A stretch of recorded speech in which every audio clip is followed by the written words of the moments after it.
call the Village Wolverine Lake regular council meeting of Wednesday, December 11th to order. Please stand for the pledge of the flag.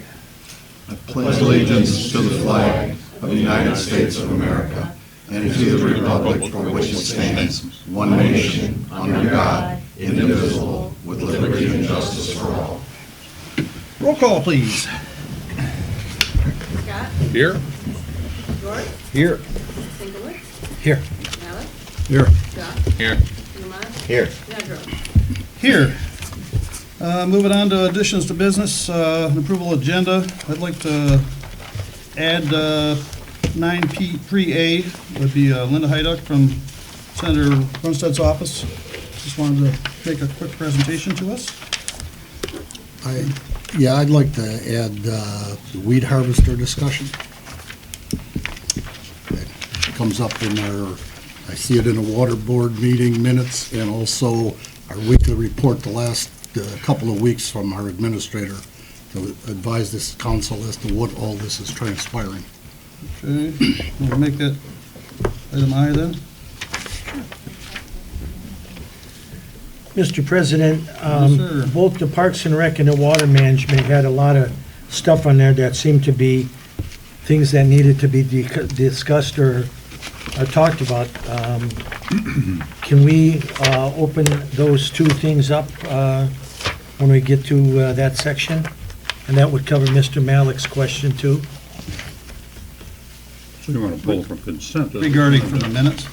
Pardon? Regarding the minutes then? Well, yeah, but I mean, Well, why don't we just make Parks and Rec items for item J consent? I mean, we can well, I mean, there's. discuss it then. The chairperson wanted comments on his performance. There were some other things that were on there, and, I'm saying we could just make a regular okay, business item out of it. Item J, sure. thank you. So, sure. I would be You want weed water harvester and- management board on that too, Ed, or? Well, we got Yeah. harvester. Yeah, Well, is there Okay. any other items under water management board besides the weed harvester? that you wanted to discuss? Or we can just put water board as far as item J, or I. yeah, just do Parks and Rec, I guess. Okay. So we have pre-A for Linda Heiduck, item I, weed harvester discussion, and item J, Parks and Rec issues for discussion. Anything else? Nothing, Mike? Okay. With that, approval of the agenda as amended. Motion by Duff, second by Malik. Any discussion? All in favor? Aye. Opposed, motion carries. Correspondence and information, the only, of course, we had a little letter from Comcast about raising some rates, I think, and we had a thank you letter from Oakland Community College regarding millage passage, and our support, I guess, regarding that, so. With that, moving on to the first call of the public, is an opportunity for citizens to address the council on agenda items only. So, do we have anybody who would like to speak? Seeing none, I'll bypass the first call. And now we got the consent agenda, so we got minutes regular council meeting, November 13th as presented. List of warrants for the month of October. Receive and file department reports, and the board meeting minutes. So, Move to approve? motion by Dumont. Second. Second by Duff. Any other discussion? Roll call, please. Scott? Yes. York? Yes. Singlewitz? Yes. Malik? Yes. Duff? Yes. Dumont? Yes. Nedrow? Yes. Okay, moving on to item 8, board appointments. Board appointments. Trying to fly too fast. Recommendation to appoint Kathy Carrico to the Parks and Rec Board for a term to expire December 31st of '21. I make that motion. Second. Motion by There we are. Mr. Malik, second by Mr. Sienkiewicz. Any discussion? She's going to make a great addition to our board. She came to our last meeting and we interviewed her, and she's more than fitting. And she's made room for our meetings and our schedule. Great. And it looks like Kathy's here, so let's have a vote on that. So all in favor? Aye. Approved? Motion carries. Thanks. Swear her in. Raise your hand. Repeat after me. I do solemnly swear I do solemnly swear that I will support the Constitution I will support the Constitution of the United States of the United States and the Constitution of this state, and the Constitution of this state, and that I will faithfully perform and I will faithfully perform the duties of the office of and the office of the duties of Parks and Recreation Board Parks and Recreation Board in and for the Village of Wolverine Lake, in and for the Village of Wolverine Lake, County of Oakland, County of and Oakland, State of Michigan, State of Michigan, according to the best of my ability. to the best of my ability. So help me God. So help me God. Sign it. Right above your name.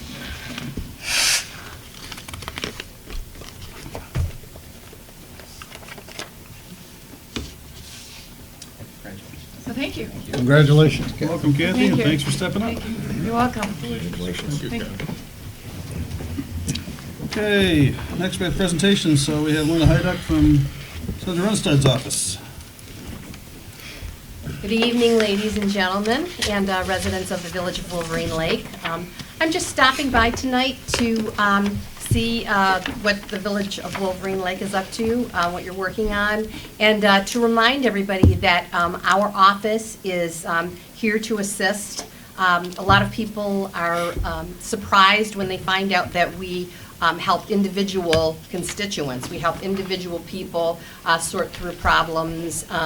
We make referrals to agencies where necessary. And also, we get ideas for most of our bills from individual constituents. So I just want to invite everyone to call our office if you have any questions or suggestions for us. Senator Runstead is on the, he's the chair of the Finance Committee, and he's also on Appropriations, Education and Career Readiness, Family, Seniors, and Veterans, and Judiciary and Public Safety Committees. We are in the Binsfeld Building in Lansing, if you ever happen to be there and would like to drop in. Senator Runstead can also meet individually with people and often does do that on his days when he's in the district. So thank you very much for allowing me to speak, and I hope if we can help you out, you'll contact us. Thank you. Great, thank you. Thank you. Next, we have certificate of appreciation for Ginger Nicolai, and we were gonna give this to her last month, and she passed a day, I think, or two before the council meeting last month, so we didn't feel it was appropriate to present it at that point to a family, but we did have it available at her funeral the following Sunday, so I thought it'd be prudent to make sure we did this in public anyway, so we wanted to get this on record as, so the certificate says, certification of appreciation. It is our great privilege to join with the people of Village of Wolverine Lake to acknowledge the life of Ginger Nicolai for volunteering with the historical team and their 18 years of service on Planning Commission. We'd like to present this certificate as our appreciation for all the time and dedication she provided to the village. So it was more than fitting, and she was a great lady. I spent a lot of time with her on planning, and she was also John Coxeter's wife, so they did a lot between the two of them for the village. So with that, we had a moment's silence last month, so I think we can move forward. So thank you, Ginger. Next item was our Commerce Township Fire Department update from Chief Jim Dundas. Jim, welcome.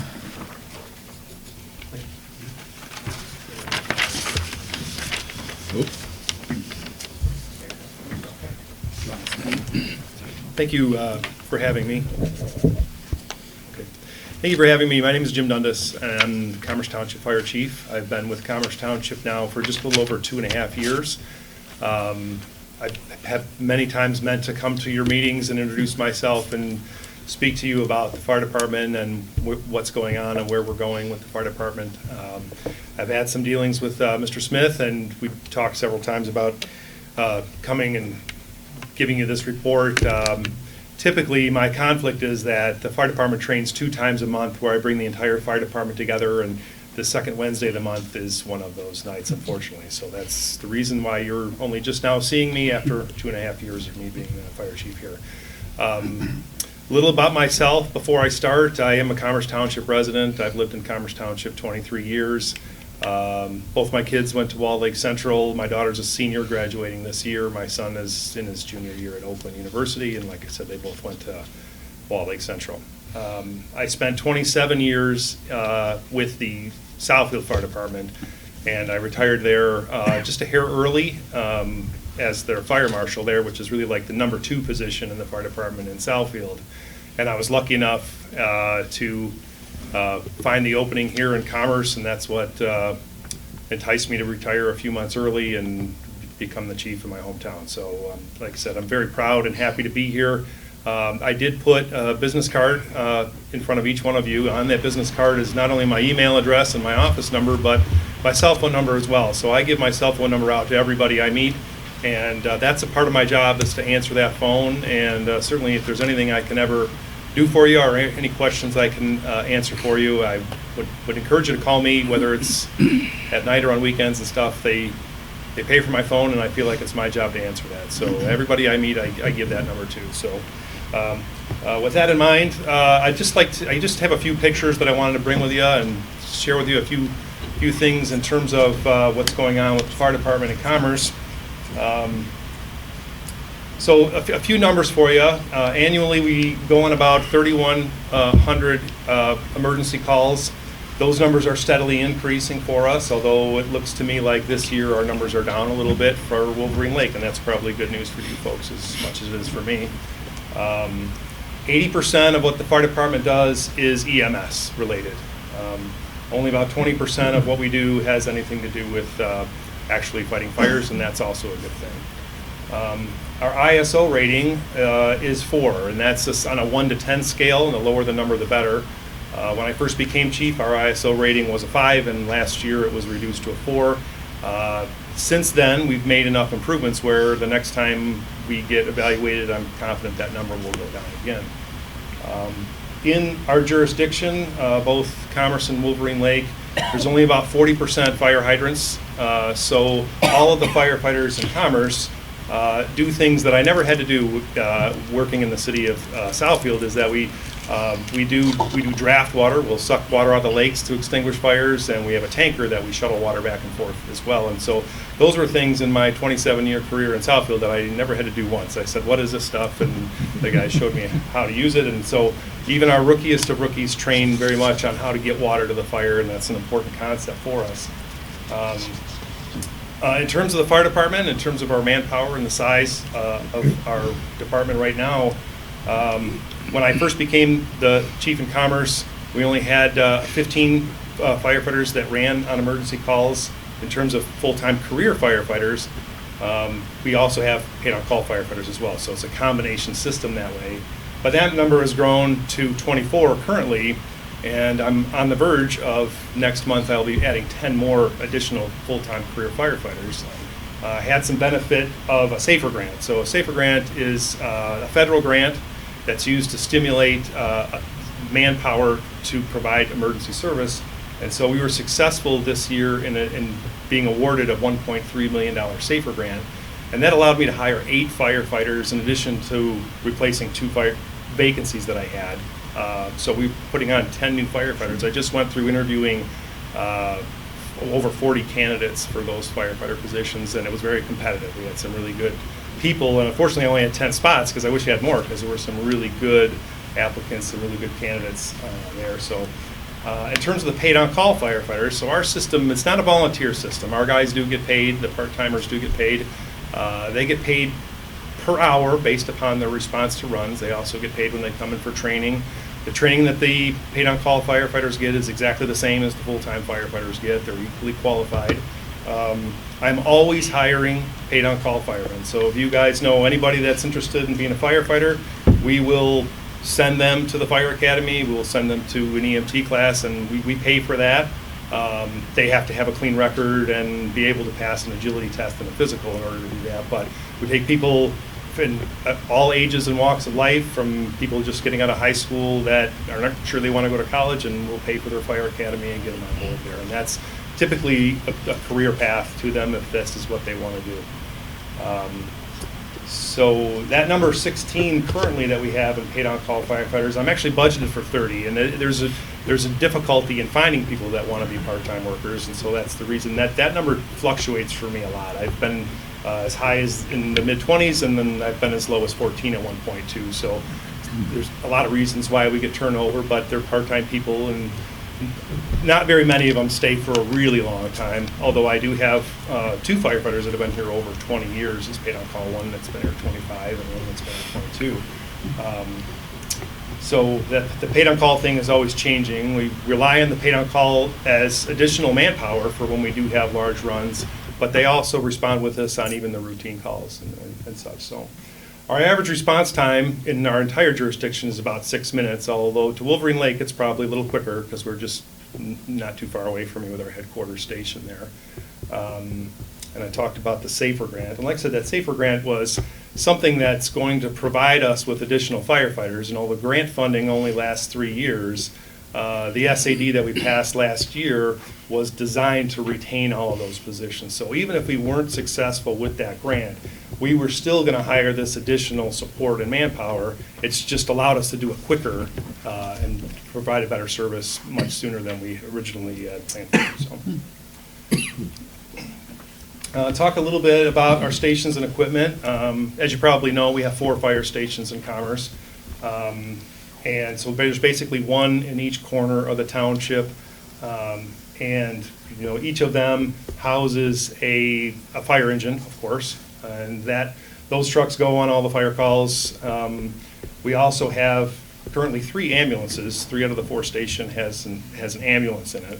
We provide a basic EMT service, which means that we are mostly, if we have a trauma run or something very serious, our guys are trained in CPR and basic first aid. Most of the time, our job is to stabilize people, or if it's really serious, to scoop and run to the nearest hospital. We run with community ambulance as well, and they have 1 unit in the area. They will provide paramedic service if they're available. So 3 of the 4 stations have an ambulance in it. I'll talk about the 4th station and our plan for that later. This is a picture of what we took last year to show some of our nicer equipment. When I first became chief, I had 4 fire trucks that were over 20 years old that we needed to replace all at the same time. So we've replaced 3 of them so far, and the 4th one's coming. Okay, so then anyway, that's behind Station 4. This is one of our newest trucks. We have 3 of these. This is a $600,000 Rosenbauer pumper. It carries 1,000 gallons of water on it. This is the truck that's going to run on any sort of fire call. They also run occasionally on car accidents and things like that.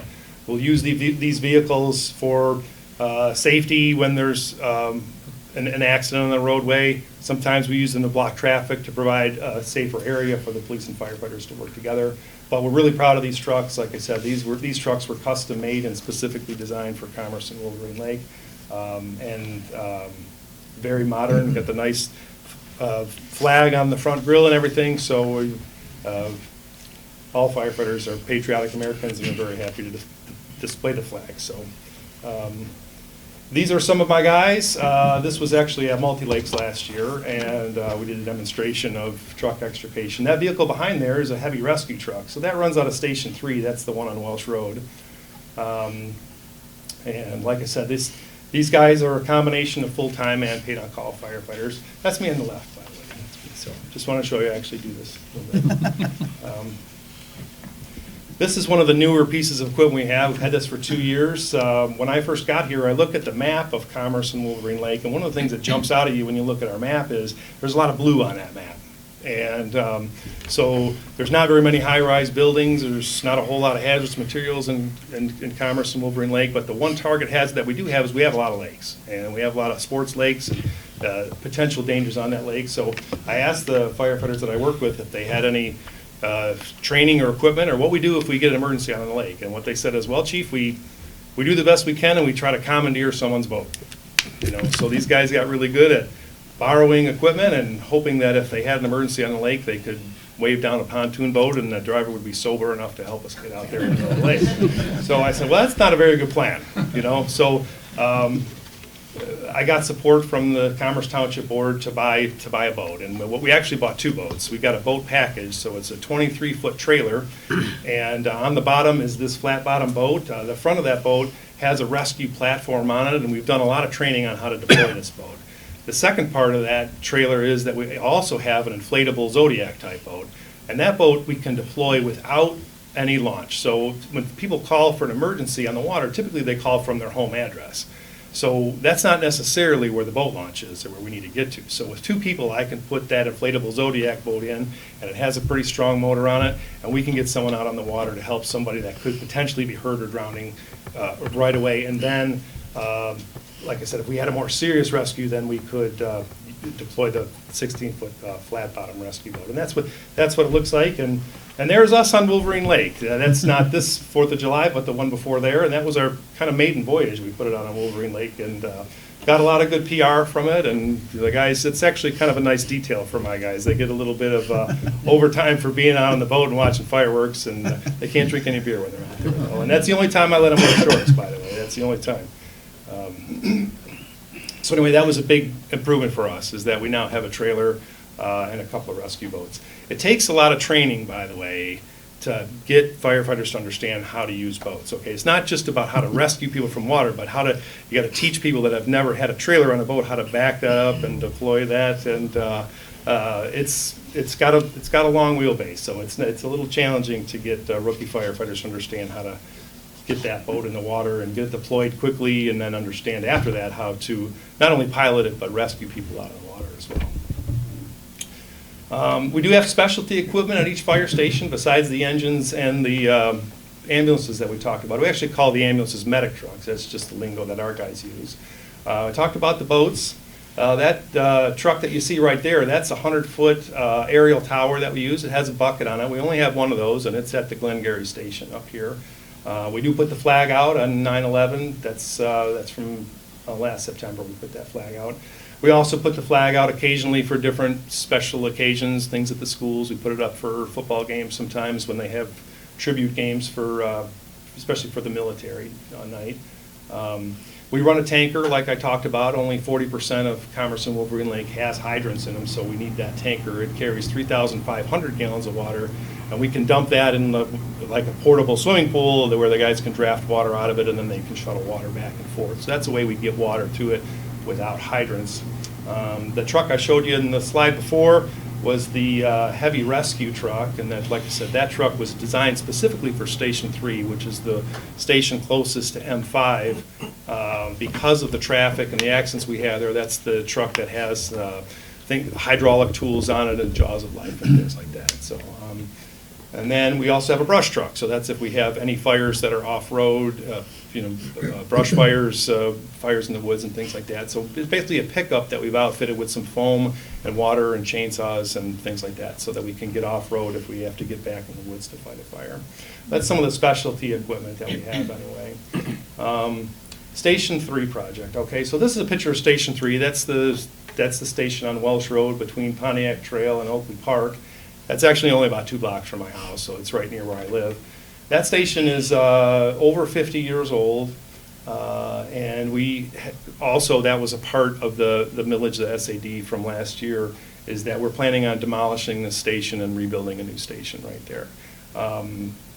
One of the reasons why that's necessary, there's a few reasons why it's necessary, but probably the biggest reason it's necessary is, as you can see, that station only has 2 bays in it, okay? So what runs out of that station is the heavy rescue truck that was built specifically for that area of the township, but and then the second bay is for a fire engine. So what we really are missing in this area is an ambulance, okay? So if 80% of our business comes from EMS, we need an ambulance in our busiest district. And this is our busiest district that we have.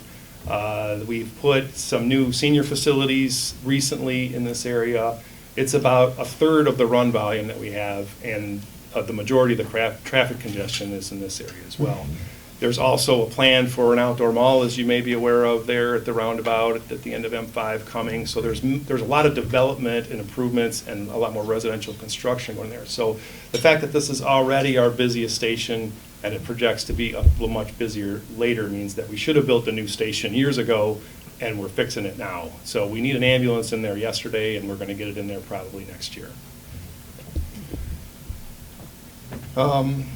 This is actually a picture of a fire that we had here in Wolverine Lake. I'm not going to say what street it was on or whose house it was, but one of the things about this fire is that, as you can see, there's one firefighter in this picture, okay? And this is one of the things that we're striving to change, is that, you know, even though we really appreciate the help and the support that we get from paid-on-call firefighters, they're not always available during the day. And so that was one of the pushes to get more career firefighters in the station. So we had a system before where there was basically one full-time firefighter in a station 24 hours a day, and that worked most of the time. But if there's ever an occasion where one person is by themselves at a true emergency, that's a really bad situation to be in. So the improvements and the addition of the career personnel means that this is a picture, actually, that person in there fighting that fire is a captain. And the captain's really not supposed to be at the end of the nozzle by themselves. And that's what happened in this fire. So we've made a lot of strides and improvements in the fire department in Commerce already, and the whole goal is to provide you better service. All of these guys have been hired in the last 2 years. These are all new guys. And like I said, that's our new truck right behind him there. And there's 10 more guys coming. So we're always looking for paid-on-call firemen, and my goal really is to make this fire service better and provide a better service to the community. Down the line, to be honest with you, when they hired me to be the chief, they asked me what my 5-year goals were. And I said, well, we need to replace all the fire trucks, and we need to get to 2 people in the fire station, and we need to rebuild Station 3. And I'm at a point where in 3 years, we will have achieved all of our 5-year goals. So as much as the Commerce Township Board appreciates that, their first question for me is, okay, now are we going to achieve our 10-year goals with less than 5? So the next really big step for us would be to take a serious look at improving our EMS service from a basic EMT service to a paramedic service. And so that's what's on the horizon for us. We need the trucks and the equipment and manpower.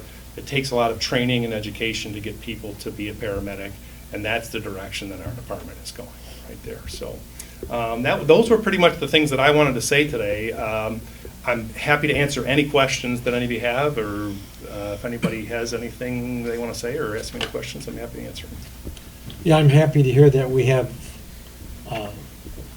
manned fire departments, at least 2 people in them at all times. I think that's really a major, major improvement. It is, and you know, truthfully, every fire chief in the world probably wants to have 4 guys jumping off a fire truck when there's a fire, and that's typically our goal too. And in the past, well, the way Commerce did it was they had 1 full-time firefighter, and then they would have 3 part-time firefighters get to the fire and the system, and that was kind of the model that we had. And now we're still have that same system, it's just that we're looking at more of trying to get 2 and 2 to that initial run as well. Now, the stations also back each other up, so it's not uncommon for you to see more than 1 truck at an emergency, because typically that's, the reason we do that is to get more people to the scene. I have one quick question. You mentioned you moved from a 5 to a 4 and are going to a 3.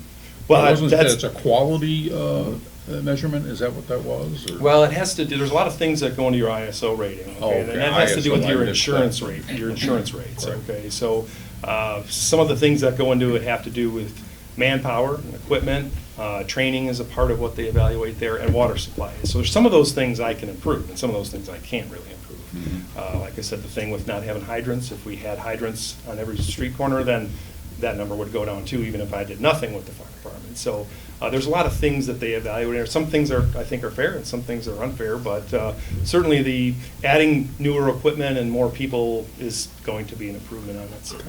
Yeah. Thank you. I was wondering what departments in the area you provide mutual aid for. Well, we have an automatic aid agreement with Walled Lake. So that's probably the department that we run with the most, but most of the surrounding communities we will assist, and we sometimes will ask for their assistance as well. So it's not uncommon for us to go support White Lake and Milford and Wixom and Walt Lake, of course, and we've been into Novi as well. So those are typically the communities around us that we have a similar model to us, and we help each other. Anybody else? I have a question. And I might have missed it. Were you at our village picnic this past summer? The corn roast? Yes. I No. mean, what I'm No, referring I to is missed the it. fire department. No, I don't know what the fire department was. Well, if not, I'd We really were the year like that- before. I was there the year before. I'd like that we do invite you, because just Oh, the They're emergency corn boat- They are invited. Yeah. Yeah. Yeah, yeah. Yeah, they've been invited, and they do show up, and they usually, take Well, over I didn't notice, part of that. and that's why I'm asking that question. I think But they had the rescue just truck here. what I learned Yeah. here with the emergency boat for the lake and stuff, I think it'd be a great add-on for this community to know this type of stuff is available. And I have an excellent relationship with your police chief, and we, He seems to do a good job. he does a good job. I'd keep him around another couple of days if I was him. I just wanted to compound on what he said. He said it was, he's done this in 3 years. I've seen the professional level rise in that 3 years, and I've been out on scenes where I turned around and he showed up, and people have actually made comments. You got 2 chiefs showing up at a medical, and but it's nice to see that he's involved, and he's on the truck right along with them. So I'm very pleased to see the level of professionalism and the training that they're doing. As of tonight, we talked about they're actually doing some of the other active shooter training that we do. So it's really nice to see, and it's been a great addition to this department, and he's a great leader for the department. So thank you very Chief, much. I appreciate it. Yeah. Mike? Quick question. Because I know that we've discussed it amongst the staff members here, that you would provide AED training to us if we wanted, or CPR. I have firefighters that are trained in CPR. So We they could could probably- come we could here probably and arrange set up that. a Yep. meeting with that, arrange Yep. that for us? That'd be wonderful.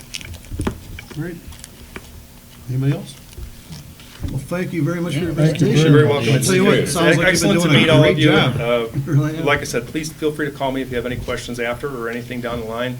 And if you know anybody that wants to be a paid-on-call fireman, I'm always hiring them. If they got a clean record and they have an interest in it, I will pay for their training, so. So, like, how much time does that take?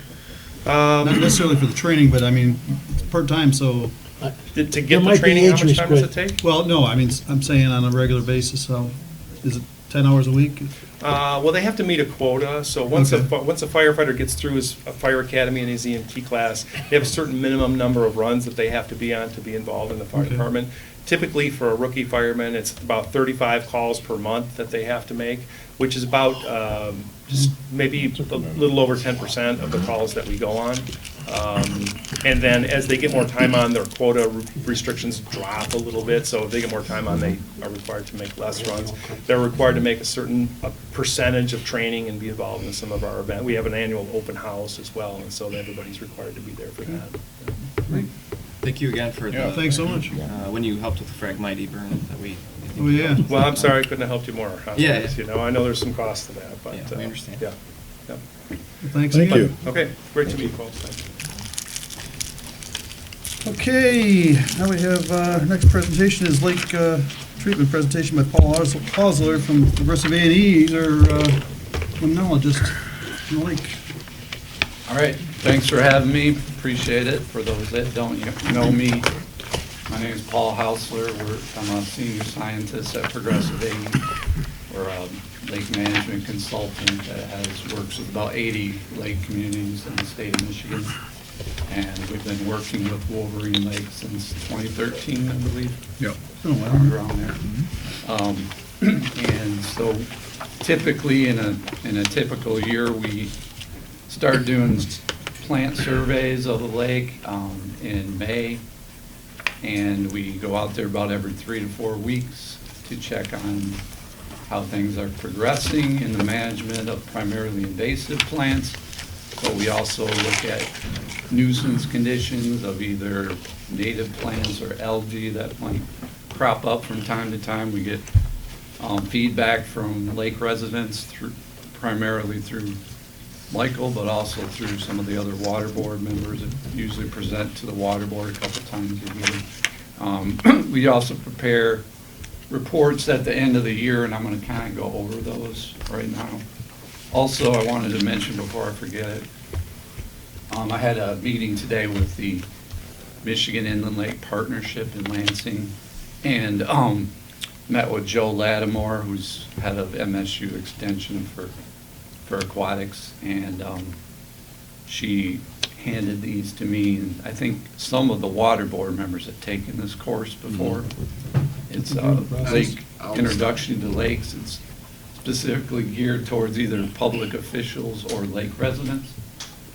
So it's a 6-week course. It's kind of go as you have time. It's modular. It's all online. I've heard it's a pretty good course, so I'm going to leave those up here if anybody's interested. Every member of the water board has taken that, just so you know. Every member has? Good. And That's why Michael's you in the asked me process questions. of Michael's in the- taking Yeah, it. I'll be taking it January. Oh, okay. This time. All right.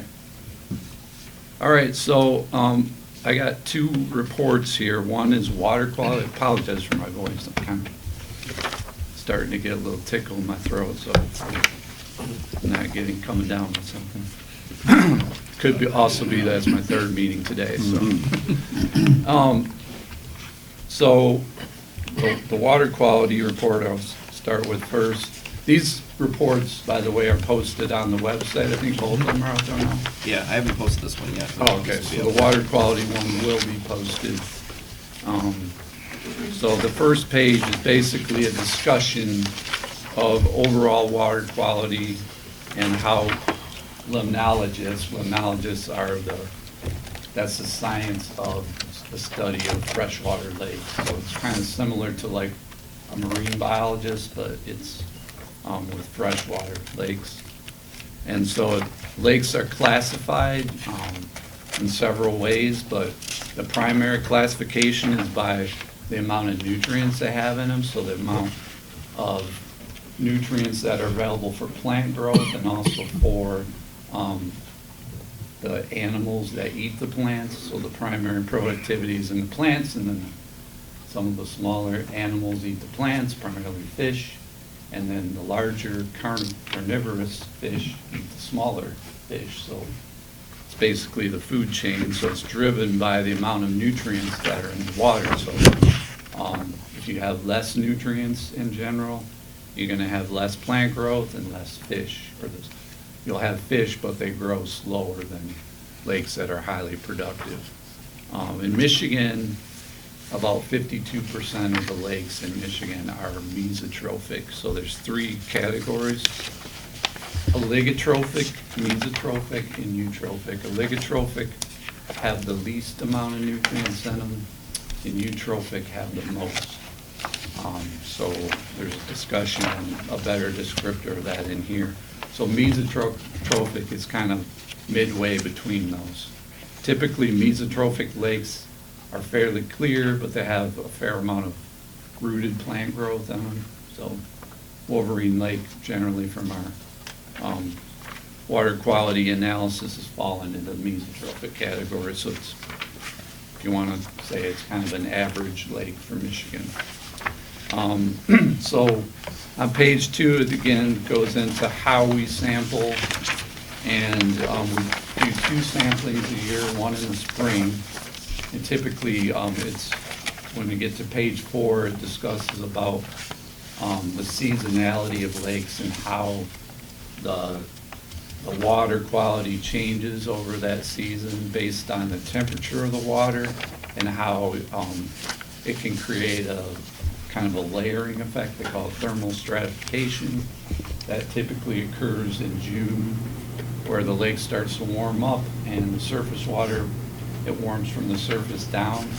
So the surface water warms up, and instead of the entire lake mixing, it creates a barrier where only the surface water mixes, so that deep water is shut off from that mixing. So the oxygen does not get down to that deeper water unless, so in a mesotrophic lake, typically by June and July, you'll see when you test for oxygen in the deeper water, there's not a lot of oxygen down there. So the fish basically are only in the upper part of the lake during that time of the year. So if you're fishing below, say, 25 feet in August, you're probably not going to catch much because there's not much down there at that time.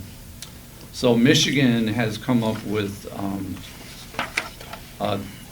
based on 3 parameters that we test, they have come up with categories of the classification on mesotrophic and eutrophic and oligotrophic, and there's a table there that shows the different categories and how it relates to Michigan lakes, because lakes are going to differ from region to region, but in Michigan, typically, just for example, the 3 parameters that they test typically are total phosphorus, which is a primary nutrient that feeds plants and aquatic systems, chlorophyll A, which is a rough measure of the algae growth in the lake, and then secondary transparency, which is basically the clarity of the water.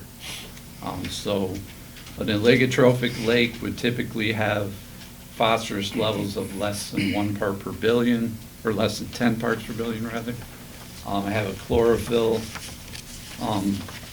level of less than 2.2 and have a clarity of greater than 15 feet. So that's generally a pretty clear lake. And then eutrophic typically has phosphorus levels above 20 parts per billion. The chlorophyll is greater than 6 parts per billion, and the secondary transparency is less than 7.5 feet. So if you turn over to page 3, we take 3 different samples from the lake too. That map shows the areas that we sample. It's the 3 deepest basins in the lake. So one of them's down in Penny Arm, and then 2 of the other ones are up in the main part of the lake. And then we average those numbers that we get. We plug those numbers into a formula called Carlson's TSI, which TSI is a trophic state index.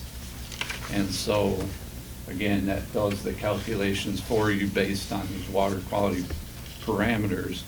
And that graph down there shows the values for Wolverine Lake between 2013 and 2019. And you can see that it kind of varies over the years, but it typically is in that mesotrophic range.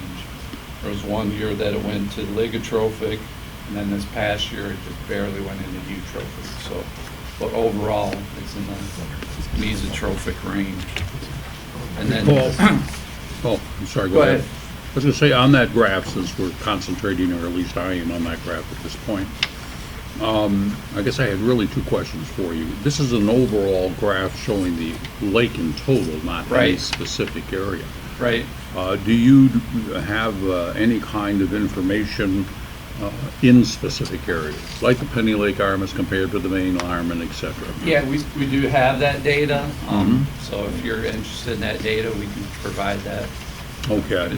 In general, the thermocline in Penny Arm is usually set up a little stronger just because Yeah. it's less influenced by wind. Yeah. So, Okay. Well, I wanted to take that second part, and it is interesting, and I'm wondering if there is any correlation. We installed aeration late 14, ran 15 to 16, 16 to 17, 17 to 18, basically shut it down 18, 19, and yet I see this graph showing a very interesting steep increase in 1 year. Any comment on that? yeah, I mean, there could be some correlation. I don't know if it's enough data to make it clear. I understand, that's why I was wondering, could Yeah. you bring it back to the board? Plus the fact that it's taking all 3.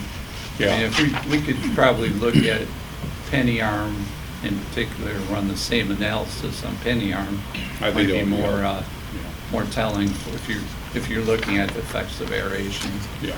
For those that don't know, that an aeration system was set up in Penny Arm, but not the rest of the lake, like at the time frame that John just mentioned. And then the last page talks about the thermal stratification that I mentioned before.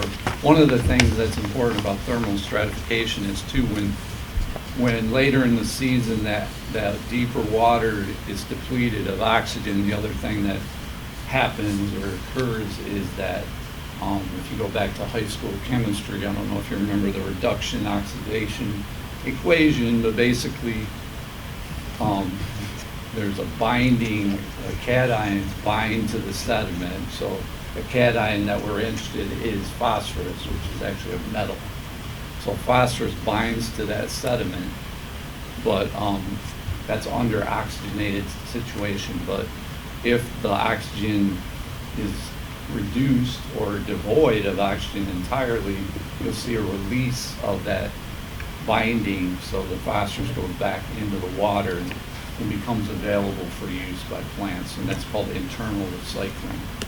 So usually recycling is a good thing, not so good in that case, but so that's pretty much it on the water quality. I don't know if there's any questions right now.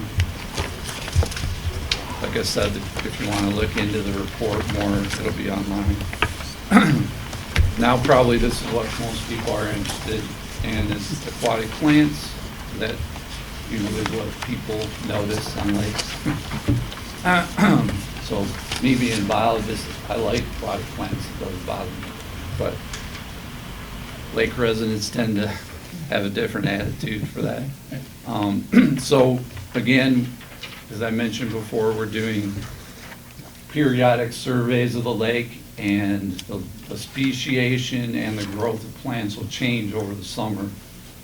In the early spring, typically what you'll find is mostly the invasive species, and that's one of the reasons why they do well in Michigan lakes, is because they're there before anything else is. They don't have any competitors at that time, so that's when they have kind of exponential growth, and they can take off and get a competitive advantage over the other native plants in the lake. So basically our job is to try to target them specifically at that time of year to try to get a good kill at that time, so that it allows those native plants to recover and you know, fill their natural niche in the lake.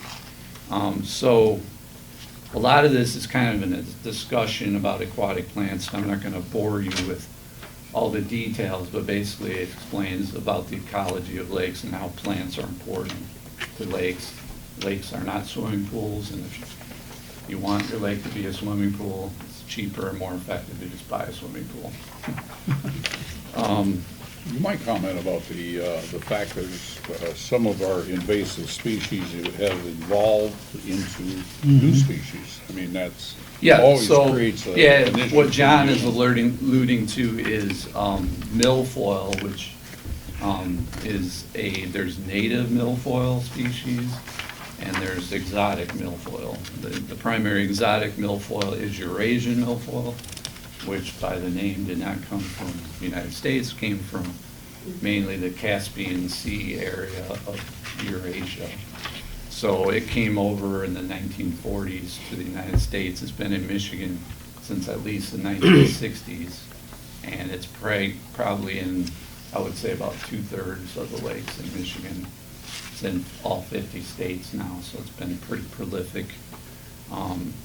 But what they found over the past several years, once DNA analysis became more cost-effective and easier to do, that they found that there's, you know, people started noticing that Eurasian milfoil started reacting differently to treatments, and it looked a little different, and its growth pattern was a little different, the biology, the reproduction, and what they found that when they started doing DNA testing on that, it was actually a hybrid between the native milfoil and the Eurasian, and they called it hybrid milfoil. So in Michigan now, several universities have done studies. I think U of M, Flint, Grand Valley, several, I think Michigan State's done some too, on testing, doing DNA testing of milfoil in Michigan lakes. And what they found is that about 60 to 70% of lakes now have a hybrid milfoil. And that's what you have at Wolverine Lake. So the biggest thing they found on the studies of hybrid milfoil versus Eurasian is that it's more difficult to kill. It's a little hardier, so we have to use different methods sometimes. We have to use different herbicides, not using the same herbicide all the time. Farmers have found this to be true too, that Over time, plants are not stupid, they develop resistance to herbicides. So we have to be cognizant of that too when we're managing Eurasian milfoil. The other exotic, and that's really on the back page of this, has the two primary exotic species that are targeted in this program, and it's hybrid milfoil and starry stonewort. Starry stonewort is an exotic macrophyte that came over from Europe, again, and it came through primarily through ballast waters. They found the first species, or the first specimens in the St. Lawrence Seaway back in the 1970s. They found it around Belle Isle in the 1980s on the Detroit River, and since about late 90s, early aughts, or whatever you want to call it, they were finding it in a lot of inland lakes, and now it's probably in over 100 lakes in Michigan now. And it's very, there's a native macrophyte called Cara, which is good. It grows on the bottom. It's good habitat for small fish and insects that the fish eat. But the problem with the starry stonewort, it's related to Cara, it just grows exponentially more than the Cara. So it can grow up to 6 to 8 feet thick, and obviously that causes problems for recreation and fishery. So we're definitely targeting starry stonewort also. So those early season treatments are targeting primarily Eurasian milfoil, curly pondweed, which is another exotic, and starry stonewort.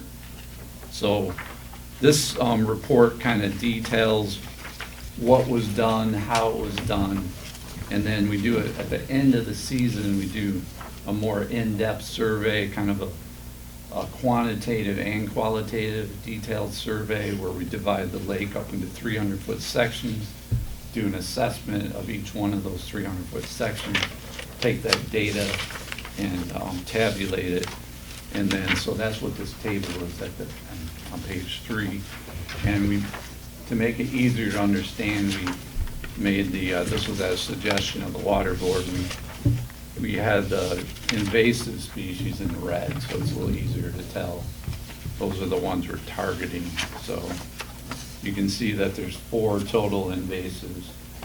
Besides starry stonewort, hybrid milfoil, there's also purple loosestrife and Phragmites, which are both shoreline plants. But overall, the most common species is the native ones of Illinois pondweed, Cara, slender naiad, and wild celery. So, and then on the last page is just kind of a summary of the treatments that were done. In addition, harvesting is conducted by the village.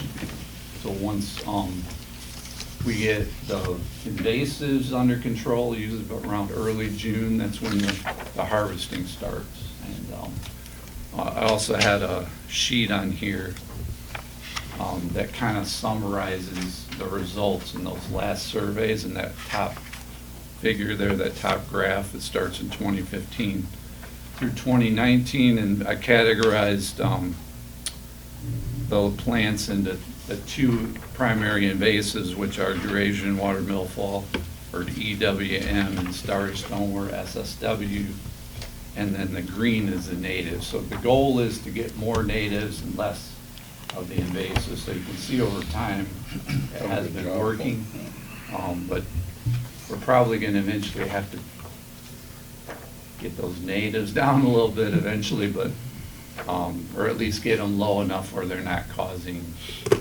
problems from boating and swimming, that type of thing. But that's primarily what the harvesting will do. The advantage of harvesting is kind of twofold. For one, the treatments require a permit from Eagle. Eagle is what used to be DEQ. They changed their name last year. Eagle stands for Department of Environment, Great Lakes, and Energy. I'm not sure what the energy part really involves there, but it's not my call. So anyway, they issue permits, and they only allow treatments in certain parts of the lake. They only allow certain approved herbicides, and it has a lot to do with the dosage that they allow. They only allow a certain amount of dosage. And what basically they're looking at is they allow you to control invasives. They don't really want you killing native plants, so they're not going to allow enough herbicide or in particular parts of the lake to kill native plants. And then on the bottom shows the total acres treated in the lake over the years. And you can see that it peaked in 2016 and going down since then. That's what the target is. We had a meeting a couple of years ago and kind of a public meeting, and a lot of people expressed concerns over the amount of herbicides that are being used. So we're trying to target it more and get it down to where it's more of a dull roar thing. We're treating those invasives, but we're allowing the harvesting to handle the rest of the problems on the lake. And the other advantage of harvesting that I did mention is that you're taking biomass or plant material out of the lake, otherwise it would fall to the bottom and be decomposed and use up oxygen.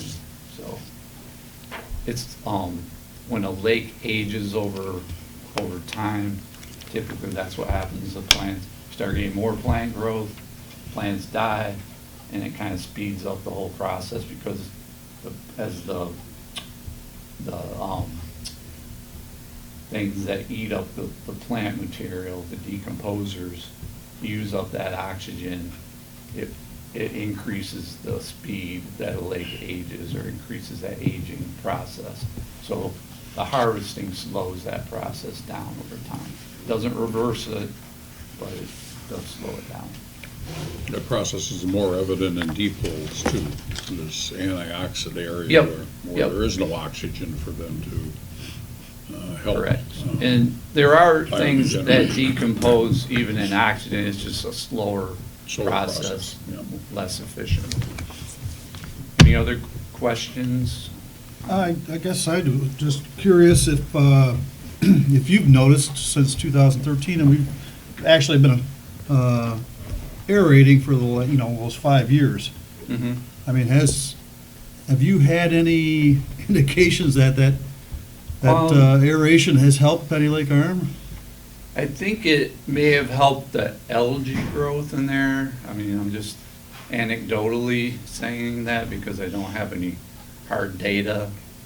If I remember But- right, the clarity numbers came Yeah, down, became Well- more clear, whichever way that would be. yeah, so what happens when you start up this system, and I've experienced this on other lakes that we work with that use aeration, that what happens is early in the season, it's more turbid because it takes a few weeks for the system to catch up, so to speak, because it's been off all winter. So after that period, it does clear up and it becomes less algae, but there's that first few weeks where it actually becomes more turbid. But I don't think it has much effect on the macrophytes, which are the rooted plants. But I think it does cut down on the amount of surface algae. That's what I've noticed. Not just Wolverine Lake, but other lakes that we're working on. We've had residents in and around the Greenaway in that end of the lake where they've seen it visually, have reported seeing Yeah, I improvements. remember that. I think always reminding the council that when we had the aeration put in, we went to low bid contracts, which is what we would normally do, I guess, but we were also restricted. Aeration is designed and for the most part it's installed in deep holes because the idea is to get people think you're bubbling the lake. That's really not what aeration is doing at all. What we're trying to do is create a turbine effect and a change and a turnover. So I guess I'd bring my own experience of attending meetings and talking to people, and just so people know, we plan to have the Duck Lake group come in. They paid about $300,000+. Only the shoreline people did to put aeration, and they were also restricted, but they have now gone through an appellate process. But With it at a shallower space, there's some anecdotal comments that you hear is that really what you're doing is you're not doing the proper mix. What you're doing is bringing more phosphor out of the deep holes, and I don't know if that's true or not. I don't think anybody has proven that study. Sure, So yeah. that's what we were hoping to do on the water board next turn, if they'll give us the ability to Well- put it in deep holes. Let me ask you, if, when the water board decided to go with aeration, and we went with aeration, and we knew that, I guess we weren't doing it right, we were putting it in shallow, which, why didn't we wait? Why didn't we Well, rush you into know, it, I- spend all that money and time Well, when let me- we let me weren't make ready to do it? 2 quick comments. We found in digging through this, there were 2 things that were a surprise to us. One, the water board wasn't made aware of the negotiation that was going on between the DEQ and at that time the administrator, and at that time the pond guy, and that those restrictions were put in and accepted at the administrative level, not at the water board level. We had the right, that we come to learn, and we have that in writing, to make an appeal back up to the DEQ through the administrator, but we were never informed of it. So there was no appeal. We as a board, certainly, I more than anybody else sitting in this room would admit I was the greatest proponent of it after watching it on, in installation at that point in time. I think there were 8 lakes, maybe 9 lakes, and now I think we're over 23 lakes, what my FOIA shows.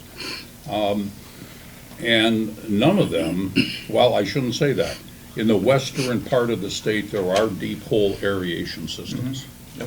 In this part of the state, because of the impact of the Department of Natural Resources, the Fisheries Division didn't allow it basically in southeast Michigan, so. But still, my comment is, if we knew it wasn't the proper system or right, why do we do it for 5 years? Well, once we had committed, once the administrator, the pond guy, and the DEQ had made that contract and moved forward, that's when the water board found out it was shallow. We had already been committed, already had bought the system. It was in and it was running. So I don't But think there there's wasn't- any proof. There wasn't no benefit to it, Well, I think or that's very a- little. Okay, Paul, I have that's a question. broad statement. In your Has no comments, you precedence. mentioned about the harvester. And what I got out of that is the more we harvest, the better it is for the quality of the lake of stuff falling to the bottom and decomposing? Yeah, from a lake aging standpoint, that is correct. But I would primarily focus on, the areas of the lake where boat lanes are and things like that. You don't want to take out all the vegetation because then you Well, no, I think it'd be more impossible to take it problems, all out anyway. Yeah, the but- harvester only but cuts, my what, point 5 is or the 6 feet harvester's down. not working at a capacity. We had a new young man who's doing quite a good job. Right. But we really need to have him expand, okay? Yes, and that's going to vary from year to year, but I think this year, probably you could have done more, if that's what your question is. Right, well, yeah, I just, that's gonna come up later, but my point I is. have that- no control of logistics. I understand, of I'm it. talking about the quality of Yeah. that piece of equipment doing a beneficial job for this lake. By Yeah. harvesting, okay, Yeah. thank you. Yep. Well, also too, to add to what Mr. Malik said, while the aerating was going on, the decision was made not to harvest the Penny Lake, and that turned into be a nightmare. But there was one year that the whole year, we had less than 60 hours on that machine. And that was a sin. For what that machine can do, I don't think anybody wants to have the lake to be chemically dependent. And I like the idea that you have, there's areas where we have to use chemicals because of the weeds and the area and all that stuff, but any place that harvester can go and cut and take that mass out of the lake, it has to be a great benefit. I think actually the year that Mr. Sinkus was talking about, there was some issues regarding manpower and timing, Well, there's getting the also harvester out that year. Yeah, also a requirement, and again, a non-water board reviewed agreements that were made, that the first year through possibly year 4, we weren't going to harvest it. It In wasn't Penny Lake, harvested, in the it Penny was Lake In area. Penny Lake only. And the water board contested that. The then administrator, Sharon, contested that, and we did start harvesting.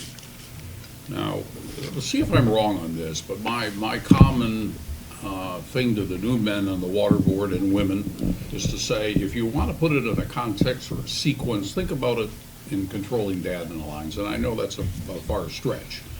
But what you do chemically is to knock down the invasives in the spring. Your real goal is not to get the growth going, it's to stop the growth Right, and at the that's- earliest yep. possible time. That's when they're most vulnerable, and it also is when you have less biomass, so when they do die, there's just less material there. Right, so if you take that sequence of thinking, the board has never been negative to harvesting, but what we have talked about in every meeting in the 14 years or plus that I've been involved off and on in the water board was to take that first sequence, control the growth, knock them down as much as possible, then bring harvesting in when it's most beneficial. And its most beneficial is not only for the control of invasives, but non-invasives. Is that Right. fair to say? Yeah. And part of the way that the state, the DEQ, and et cetera, controls what we can do is they set the tone of what kind of balance there is between native and non-native invasive species. Yes. And you've always been very on top of that issue, and I think this chart shows that. And why the board is now utilizing more harvesting at your recommendation in the areas where it needs to be is because we have literally turned the tide with everything other than the nastiest of these things, which is starry stormwood, Right. which is a hard one to harvest, and it's a hard one to kill chemically. I mean, is that a fair statement? Yes, there's no 'Cause magic it's not a bullet plant, out there it's for a- stars don't work, no. So as we get into the discussion later on, gentlemen, on the harvest, I'll be more than happy to bring the water boards, at least through my interpretation, as to why they're making their recommendations and stuff. All right. Well, I guess as a whole, it looks like we're doing things right Yeah, as far as, you know, as far Paul as has the been bases go, and just such a great asset. Yeah. He's always available to us, he can answer questions, always shows up, and I think you're the one that always warns everybody. This is a living body of water. Yep. It's a man-made body of water. Yep, And and every what's lake down is at the bottom different. is, Yep. you know, you could have grown great corn in it. Yep. Paul, I got a question. The area where our harvester can't reach beyond the bridge there? Mm-hmm.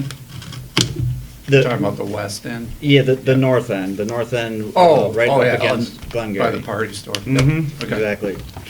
Would there be any advantage to harvesting that area from a lake control perspective?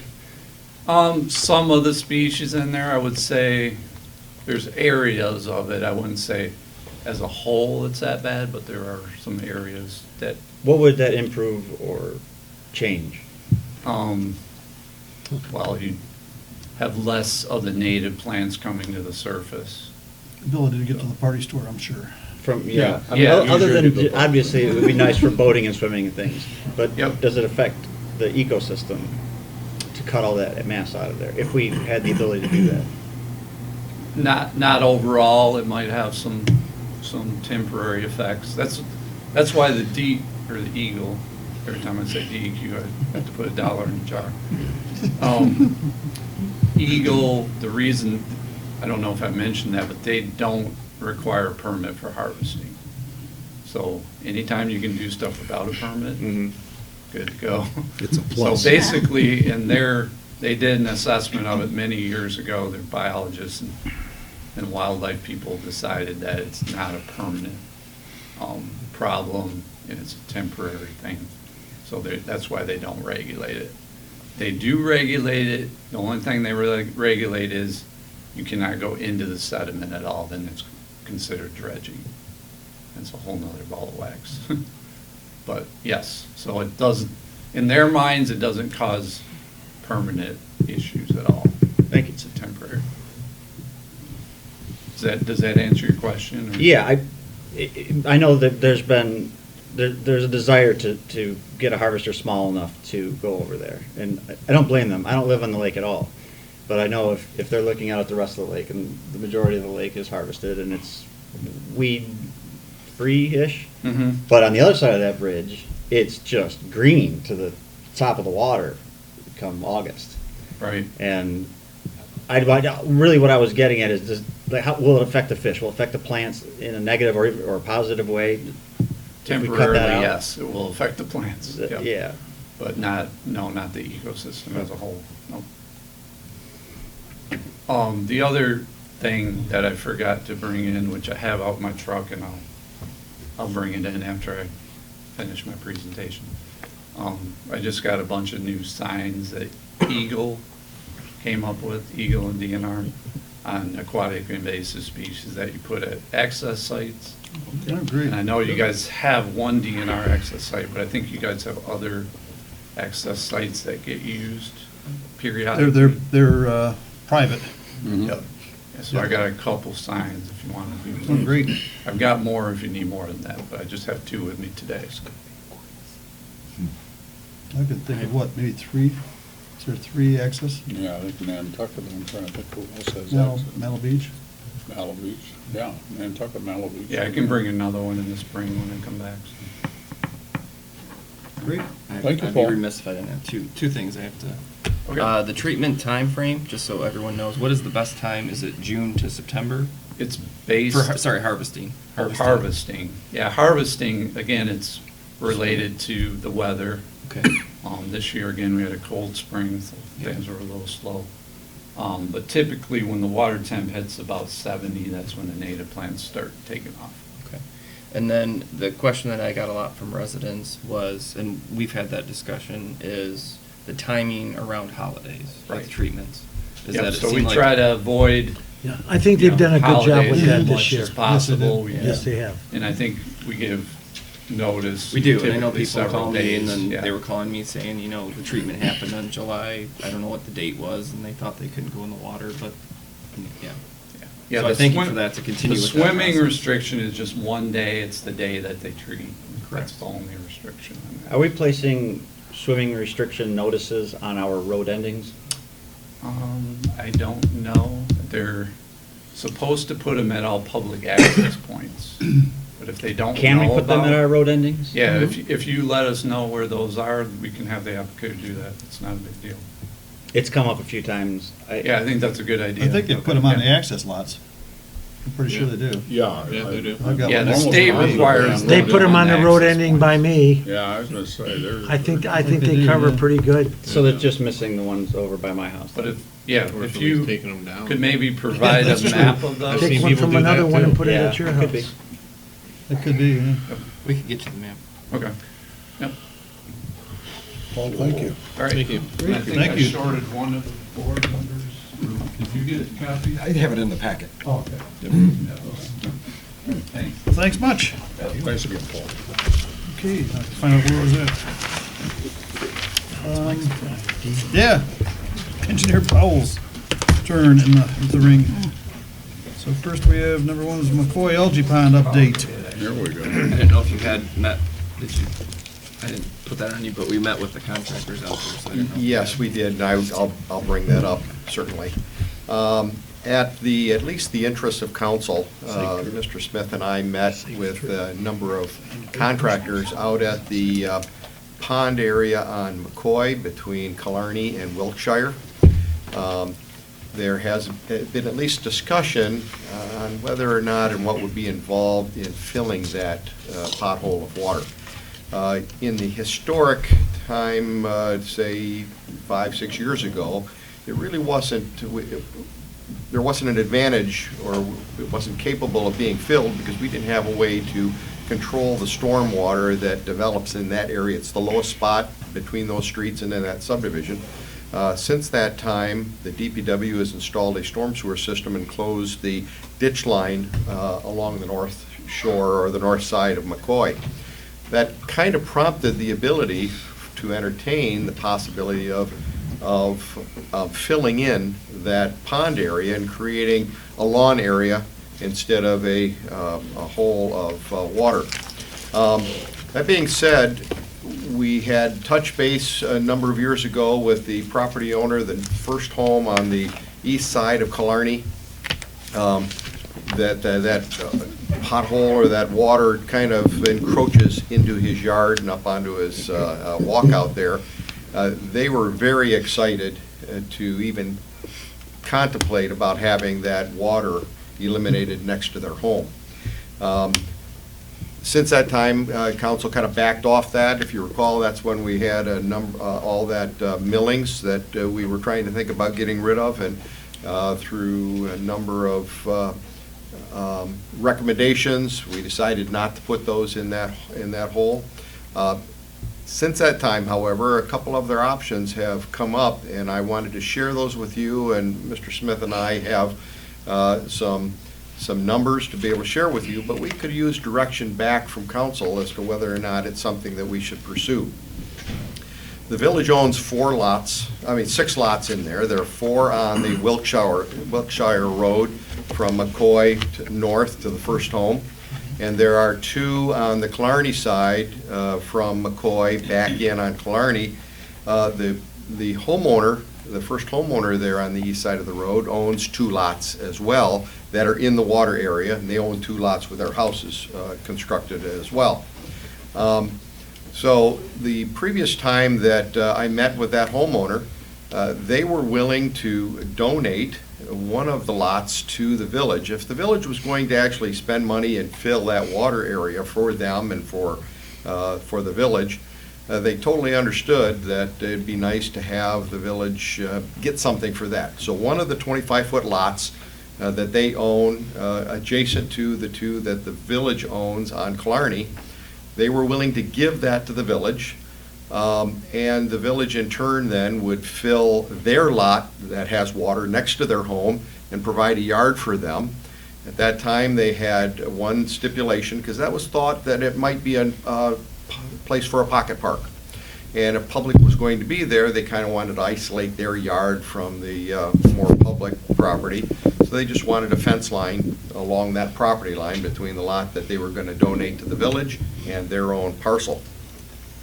Time has passed, and in discussing this with them a couple weeks ago, the homeowner came out, and when we were meeting with contractors, and he was fairly excited that this might take off again.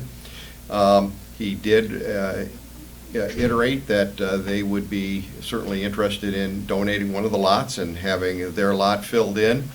They had a little bit different stipulation, and it all comes into play in the engineering as well as the philosophy of filling that in.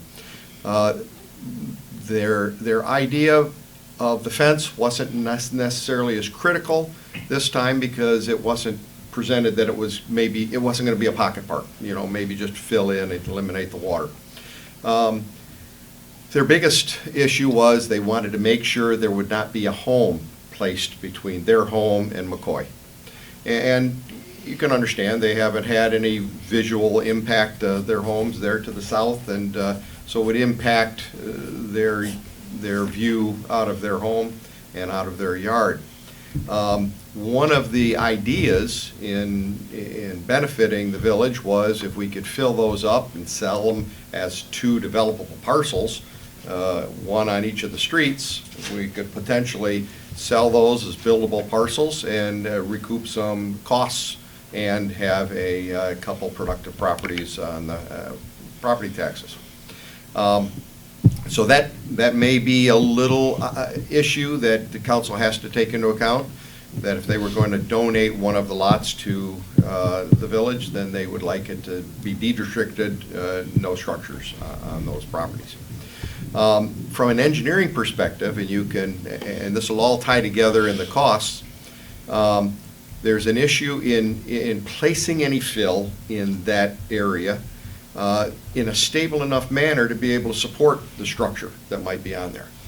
Now, we engineers are fairly creative sometimes, and you can put piles down, much like what we did along Benstein Road. We have that boardwalk all on piles, and it's supported. There are a number of different ways to do that, so you can in fact still put a home on marginal soils, and the home just sits above that, and then the soils can move as it needs to. So that's still a possibility. The difference of the way you place that fill, however, and I know Ed's heavily involved in that in his past, is you have to get rid of the objectionable material underneath the water and then put more stable material on top of that, and then you build it up and you compact it as you come up so you have a stable ground there, so you don't have, even if you're supporting slabs underneath the home or in a garage, you don't want the soil then dropping down below that and ending up with an air gap below your slabs. So there's a cost associated with that. And the reason I bring that up is, if you recall last month, I presented a quote from a local contractor that we've used in the past in the village, and to move the material from the Commerce Township Park over into this hole, there's about 800 yards of material in that in the Commerce Township Park that kind of belongs to the village, that we've placed there in the excavation of the ditch lines and the cleaning of the areas in the village. To move that material over to that hole is $13,000 to $15,000. They would load it, truck it, dump it, push it into that hole, and displace some of that water. And so $13,000 to $15,000 to do that, and then that is 800 yards in a hole that needs 6,000 yards to fill it. So it wouldn't make a very big dent, and we've spent $13,000 to $15,000 getting rid of dirt over here and putting it over into that pothole. So based upon the analysis of their costs, it was going to range about $30,000 to fill that hole, taking that material over there and then asking the trucking companies to come in and just drop material in there, and then this contractor would push it in as they brought material in. We'd start at the north end next to the homeowners there to the north. We'd push the water out towards McCoy, leaving a section of water along McCoy, which would be the McCoy Road ditch line, and that's kind of the Oakland County Road Commission problem. Okay, so we would end up with a flat yard of lawn that would settle over the years, but it would be a lawn instead of an open body of water. The interesting discussion that Administrator Smith and I had is we met with a trucking company, Metro Trucking, and a local contractor, Russo Excavating, their yard is up on Ladd Road.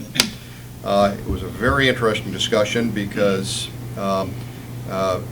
the trucking company said that they move so much material that in a week to 2 weeks they could virtually have 6,000 to 8,000 yards of material brought in for free.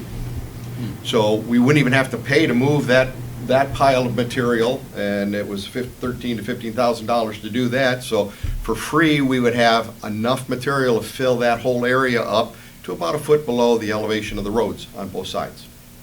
And it would be done from both Killarney and the Wilkshire side, and the contractor, the trucking company would dump on both sides. They would empty their load so that they would go around the blocks with an empty load. I wanted to make sure we didn't destroy more of our roads than what we needed to do this. And then the dozer contractor would have a dozer at each location, and he would push from both sides and force the water and the dirt towards McCoy and build it that way. As the dirt was pushed, it would build up the water towards the McCoy side, and it would force the water then out through the culverts down McCoy, and we would make sure that we had the filters in place and silt curtains and things like that.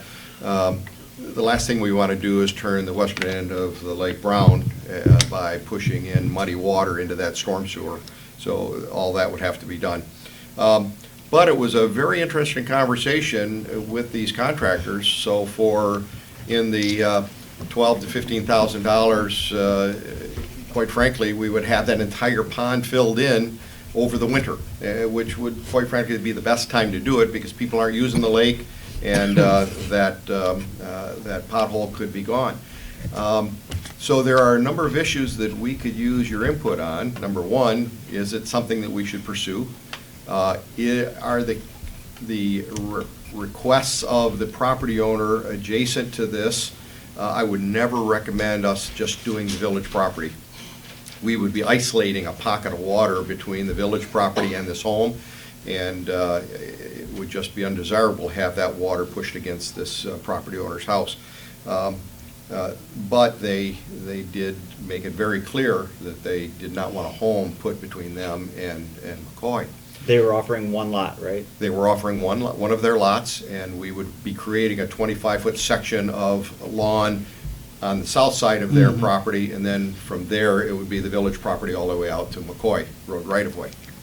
So, so we have an opportunity. It's totally up to council, and I don't know if Michael has any other impressions, but we could use your advice. That's what I'm waiting for as What well. is the size of the potentially buildable lots? Are we talking a tenth of an acre, which is a normal size? About 100 by 100 feet.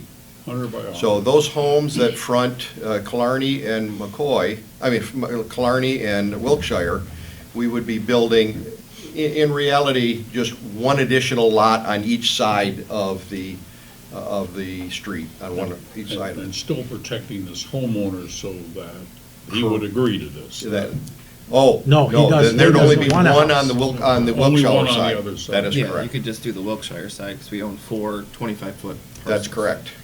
Otherwise, we'd only have 50 feet up against McCoy on our side, and that's really way too small of a lot to put the money into it for pilings and things like that. So from a setback standpoint, without interfering with his desire not to have a building there, it would be 2 buildable lots.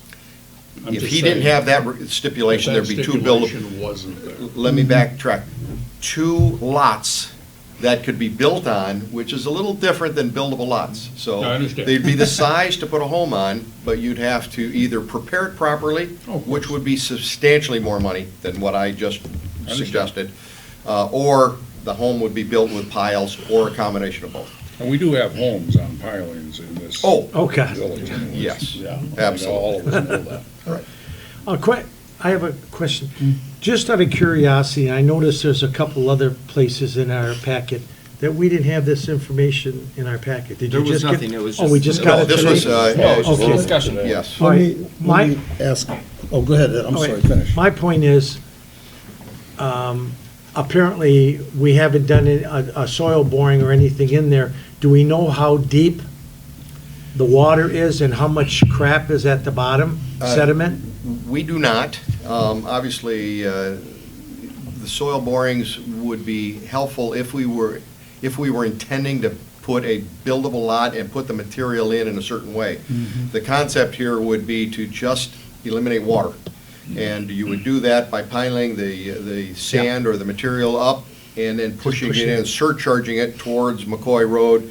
And as they doze back and forth, it would compact it at least to the point to be able to create a surface that could be walked on or driven on by a dozer. Well, And first we of had all, some of this discussion last month, and I don't think you Okay. were Yeah. here, so Right. that's part of the reason why you're not aware of my, some of it.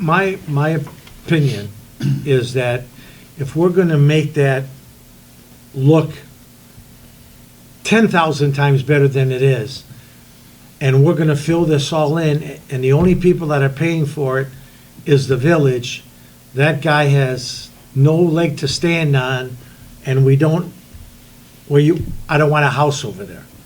Because you've been in the business, I was in the business for almost 50 years, you can build on anything.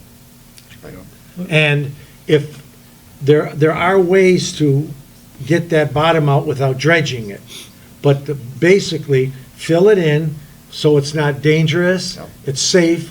This guy doesn't have to worry about stepping out his porch and falling into the water.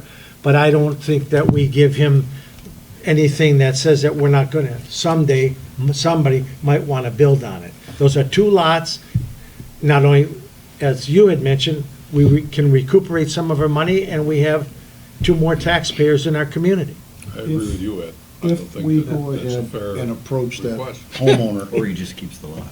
Yeah, we'll just keep the swamp in front of his house until, I'll wait till they're done. I'm sorry.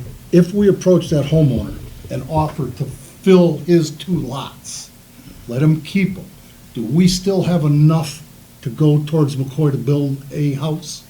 We have 50 feet No. wide and 100 feet deep. Now, the Yeah. zoning ordinance, that's a very small lot in the village. There are homes built on 50-foot by 100-foot Yeah, it lots. should be right up We on the have, Yeah, you need we setbacks. do not have, I take that back, we do have access to sanitary sewer. It runs along McCoy, it runs along the south side of McCoy, so we can tie those into sanitary. Obviously, we'd never get a septic field approved. So we would have a 50 by 100-foot deep lot on the Killarney side, up against McCoy, and there'd be 50 feet between those lots and his home. And then we'd have 100 by 100, or a much bigger lot on the Wilkshire side. You know, with past zoning, and you're still on zoning. Yep. You know, it isn't something that the person, if somebody was to buy this lot, they might come to the zoning with stipulations if they can build, and Leanne, you've said, the requirements that isn't created by that person. So there is a possibility It'd be a that hardship. a home could be built there. Sure. And I just don't like someone telling us that we'll give you this, but you can't do that. I mean, if we fill his and he ends up with 50 more foot, bless him, okay? But we don't want to be strung out that we can't do something with that piece of property. And he has, and so that everyone knows, and he knows, that he has no control over what the village does on the village property.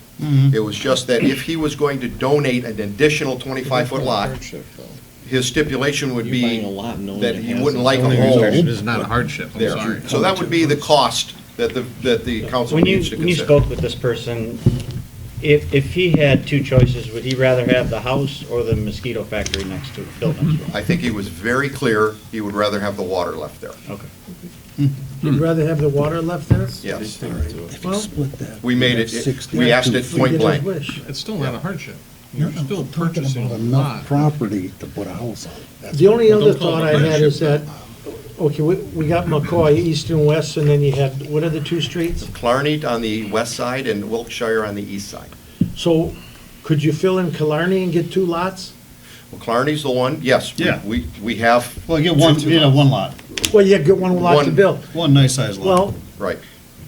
this could be part of the approach and say, if you're not going to, or if you're gonna want to take advantage of the village, we're just gonna fill in on Killarney, fill that in, and then the water will go out, and what's left will be your pond.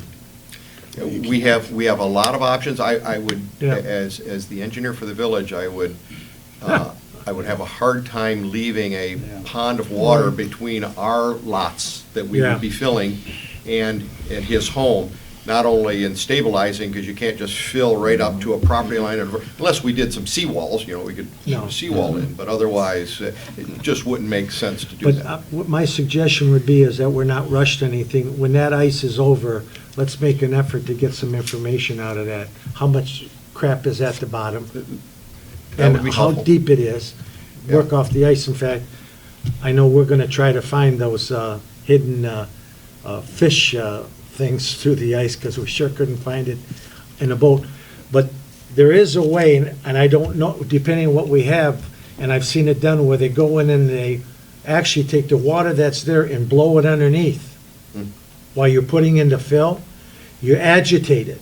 And then as the sand and gravel fill goes in there, it mixes in with it, and you don't have that 3 or 4 feet of like mush underneath all the fill. Yeah. And you can sometimes get away without having to use piles. But we have to test it first. One of the other items that I didn't represent is that we get the material for free as long as we get it in the shape it comes. Right. If we needed clean fill, or if we needed all manufactured sand or No. granular, things like that, we have to buy it and have it put in. So that's one of the stipulations. Since I know that we really wouldn't dredge, we wouldn't put it in buildable condition, it makes more sense to stabilize the best you can, and then let the homeowner know that piles are going to be necessary and Yeah, because you know, structural if you slab. use clay and there's water there, it'll just start to mush out. Exactly right. I know this has been one of the things that we've been talking about for quite a few years. Yeah. And, you know, we've always I'm thought so- that there could be a pocket park in that area. That was one of the I don't possibilities. know that if we need any more of those, but No, I understand, but I'm saying, I'd rather see it go. instead of trying to capitalize and trying to sell a couple lots, I'm saying let's try to take care of the problem first.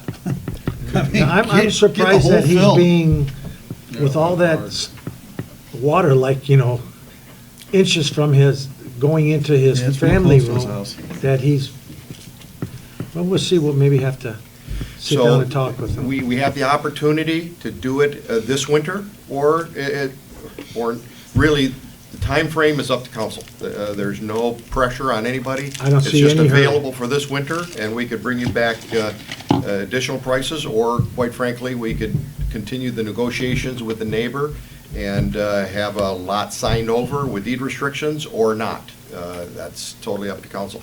In any event, we would want to get easement permission from them to be able to fill their lots, and that would be an easement from them and not a deed from them. Are you looking for this council at this evening to give you, let's say, the negotiable fodder to go back to him and say, it's your measurement that council would want to fill both, but won't accept a restriction on the building or lack of building of those created lots, so therefore, if you're not gonna cooperate, we would not recommend that the village come forward and pay taxpayer money to go nowhere? I mean, I'm just trying to figure out what you wanna hear from us, or is that something that Mr. Smith, Well, can further do in the negotiation? he indicated that, the guy said, I'd rather have the water. Well, I'm hearing that, but maybe he hasn't heard a hard, fast rule that might be the way he wants to go, Yeah. but that's not No, I- necessarily the way the council I might agree, want. if what you're saying is that, and it was also brought up, Yeah. I think that's the thing, is do you want to try and negotiate during this winter, or have this, okay, we want to do this, but Yeah, next year? But, Because winter time is the best time to take care of this. And how to negotiate with them or discuss it. Right now, it was just Mike and I talking philosophically with That's what him. I'm We have no problem setting down a meeting with he and his wife and discussing the pros and cons and bringing it back to council even next month. I think that's It's not an issue. fair enough. Yep. Yeah. That'd be Let's great. get it cleared up and understand. I mean, If it's- he decides that he might want to go forward with it, that, you know, Well- with what we're talking about here, you make sure the wife That'd be knows great. what's going on. Well, and also, Oh, yeah. that might, because of pilings and borings and everything else, it might not be suitable to really Right. Well, build. that's true. So, I mean, we're not gonna know that, neither is he. Right. No, we won't. and I don't think we want to put the extra cost into Exactly. putting an engineered fill in there. I mean, I it would doesn't never make sense. recommend that. Right. I agree. So, Yeah, I agree with you. So I guess one of the questions I had was, could we move forward with negotiations, filling it, letting it sit, and then we can decide what we want to do for however long once the water's gone? It could take a year, 2, 3, whatever that time frame is. It's just going to be The grassy wa, area. the water in front of his house is the leverage point. Once you fill this in, then you have a court case and an argument. We want it settled before we do anything. It's been there long enough, and it's not a pretty thing to see. And it's he's lived probably- there for a length of time, so. Huh? yeah. Oh, yeah. yeah. It's been there ever since I've been in the village, and that's almost 50 years. What about the other guy? We don't have to go on their property. That's the No, I was Wiltshire just side. curious if there was any discussion with them at all. Not yet. Okay. But without a doubt, we would approach them and let them at least have some input, let them know what Well, we're that's what I thinking. was gonna say, some and input bring from it them in. might be Yeah. interesting On too. that side, we noticed there was already some cement or something that could almost use as a pad that was maybe Yes, thrown we'd away had there? some illegal dumping Yes. there along the Wiltshire side, and if you recall, the first That doesn't homeowner had done some filling a number of years ago, and we had to kind of stop him for environmental reasons, and so he has a chain link fence down his the one south with the property boat? line. He's the one with the Yeah. boat, yeah. He's ready to put it in the pond. Yeah, that's right. And he's making. If that pond came up anymore, it would be in. Excuse me. So I guess what we're hearing is to go sit Yeah. down with the. I would say, go back and, yeah, see what can happen. Okay, fair enough, that's great. We We have can definitely consensus do on that. that? Thanks for pushing through this. It's been there, again, I've been here a number of years as well, and it's been there a long time. We call it the slime pond in Yeah. the middle of the winter, or the middle of the summer, but it's long since needs to be dealt with. Yeah. Well, it probably wasn't, Great. probably wasn't that bad. All right. still. Next item, A&R seal coating. They did their normal excellent job filling the cracks throughout the village. And as I presented last month, they start with the brand-new roads that have very few cracks. We just want to make sure no water goes into those cracks. And we work counterclockwise around the village and filled the cracks in as far as the budget would allow us to. And so it's my recommendation. They filled about over 14,000 lineal feet of cracking on the minor roads and 6,500 lineal feet on the major roads. So I'm recommending the village authorize the payment of $10,199.84 to A&R seal coating. I'll make that motion.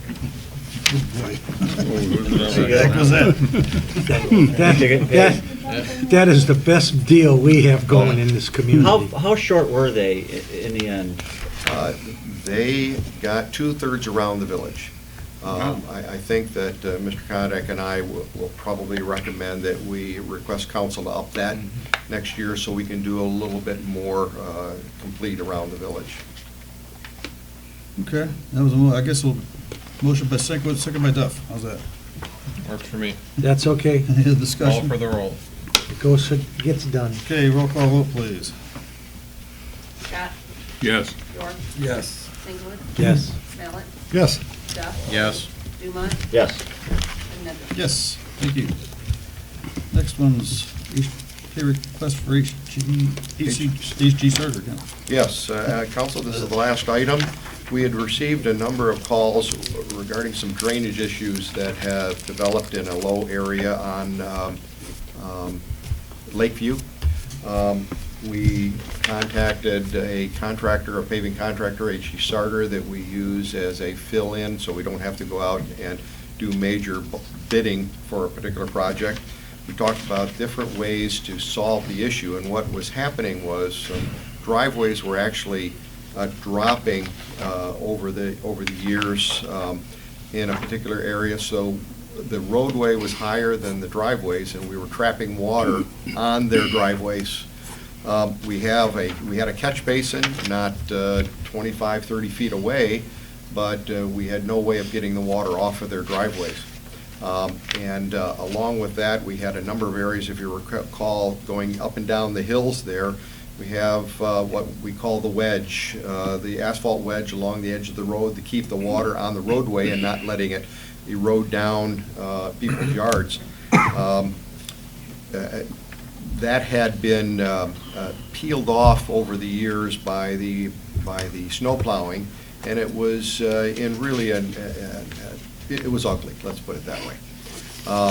The quote then from HG Sarter was for $4,000 to fix all of those items and also repair a section at Alberton and Wolverine Drive. And they did a very good job. They took care. We don't have any standing water again in those driveways. So these are minor road fund for $4,000.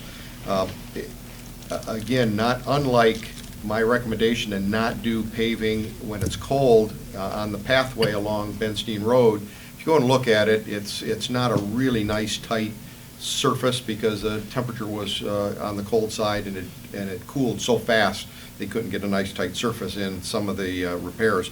However, they did a great job. They accomplished the goal of solving the drainage problems, and it's my recommendation to pay HG Sarter the $4,000 that they put in to fix our village roadways. So moved.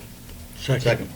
Motion by Duff, second by Skowitz. Mike, is this going to be We entail didn't- a budget amendment? We didn't specifically budget for it, you're absolutely Right. correct, Mr. President, but we'll see where we're at in terms of the paving projects that were done with this summer after July, that Right. we paid after July 1st. When all is said and done, it may, but undetermined at this point. Okay, any discussion? Roll call vote, please. Scott, Yes? York, Yes. Singleton. Yes. Malik. Yes. Duff. Yes. Zuma. Yes. Nedrow. Yes. Thank you, council, for your guidance, Thank and you, we'll Mike. take it from there. Before you leave the dais, that name is the same paver up in Oak Island. I wasn't at the association meeting, but I heard they were wondering, is that complete now? All the paving in Oak Island is complete. And the That curbs is are correct. done? Okay. That is correct. I'll just pass it back to them. Yes, thank you. Before you go, I think you were involved with the Ladd and McCoy? I- They filled the holes along the side. Yes, thank you. I wanted to give And the posts that are put in. I wanted to give kudos to the DPW because Right. they really did a great job. They did. Yeah, looks I had great. it coordinated to have that all striped and had that repaired. The cold weather hit us so, the striping, people couldn't even get in to put the lines in that intersection. And so I was so pleased on what DPW did there. Yeah, but on that southwest corner, Yeah. you know, they filled along the pavement line, and they put in those reflective posts. Yes. And I see right now, when I go that way, if people coming or going, if you're turning onto McCoy from northbound Ladd, that they're not cutting that corner because of those reflective posts that are there, if anybody's seen Yeah, they're it. great. Yeah. DPW did a great job. So, just, I know you're involved, so thank you. Thank you. All right, thank you, council. Okay, moving along. No public hearings, we're finally to new business. Jeez, it's been a record. Introduction and first reading of ordinance 139A-6, which is basically to help codify or do the codification process of Correct. the ordinances that we had. Administrative function that actually Michael's going to look into to If see. we have to do this. If we have to continue doing this. It's just kind of the way that the recording, the company that publishes, how it was set up with them. So that's just the way it's been. So basically, it just lists all the ordinances that were passed Changed. by you all over this past year, and then that will go into the online codification, and it just confirms that everything's correct. So throughout next year, I'll be looking at to see if that's necessary or what ways we can do, because it's kind of, it seems to be a waste. Yeah, it's a little unusual. Yeah. I know we've been doing this for quite a few years, too. Yeah. Yeah. Yeah. I think So we're sometimes you catching do up is what something we're doing. and you Yeah. just keep doing it that way, so I'm Yep. just gonna look in to see if we Exactly. can That'd be great. streamline things a little. So you need a motion for ordinance 139A-6? To introduce and first reading, yes. Right. Second. Motion by Malik, second by Duff. Discussion. All in favor? Aye. Opposed, motion carries. Item B, introduction of first reading of ordinance 135A-3, which is to amend the sewer and septic system ordinance.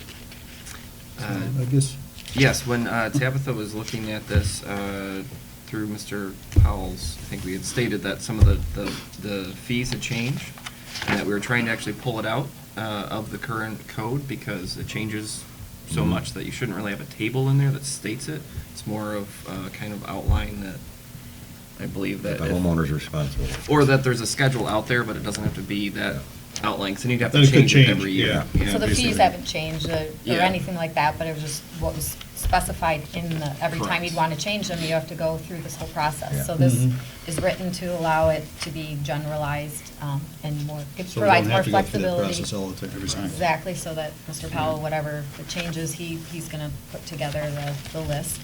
And then we also, our office, through Michael's request, is working on a very similar ordinance. We just didn't have it fully ready today, but for the water.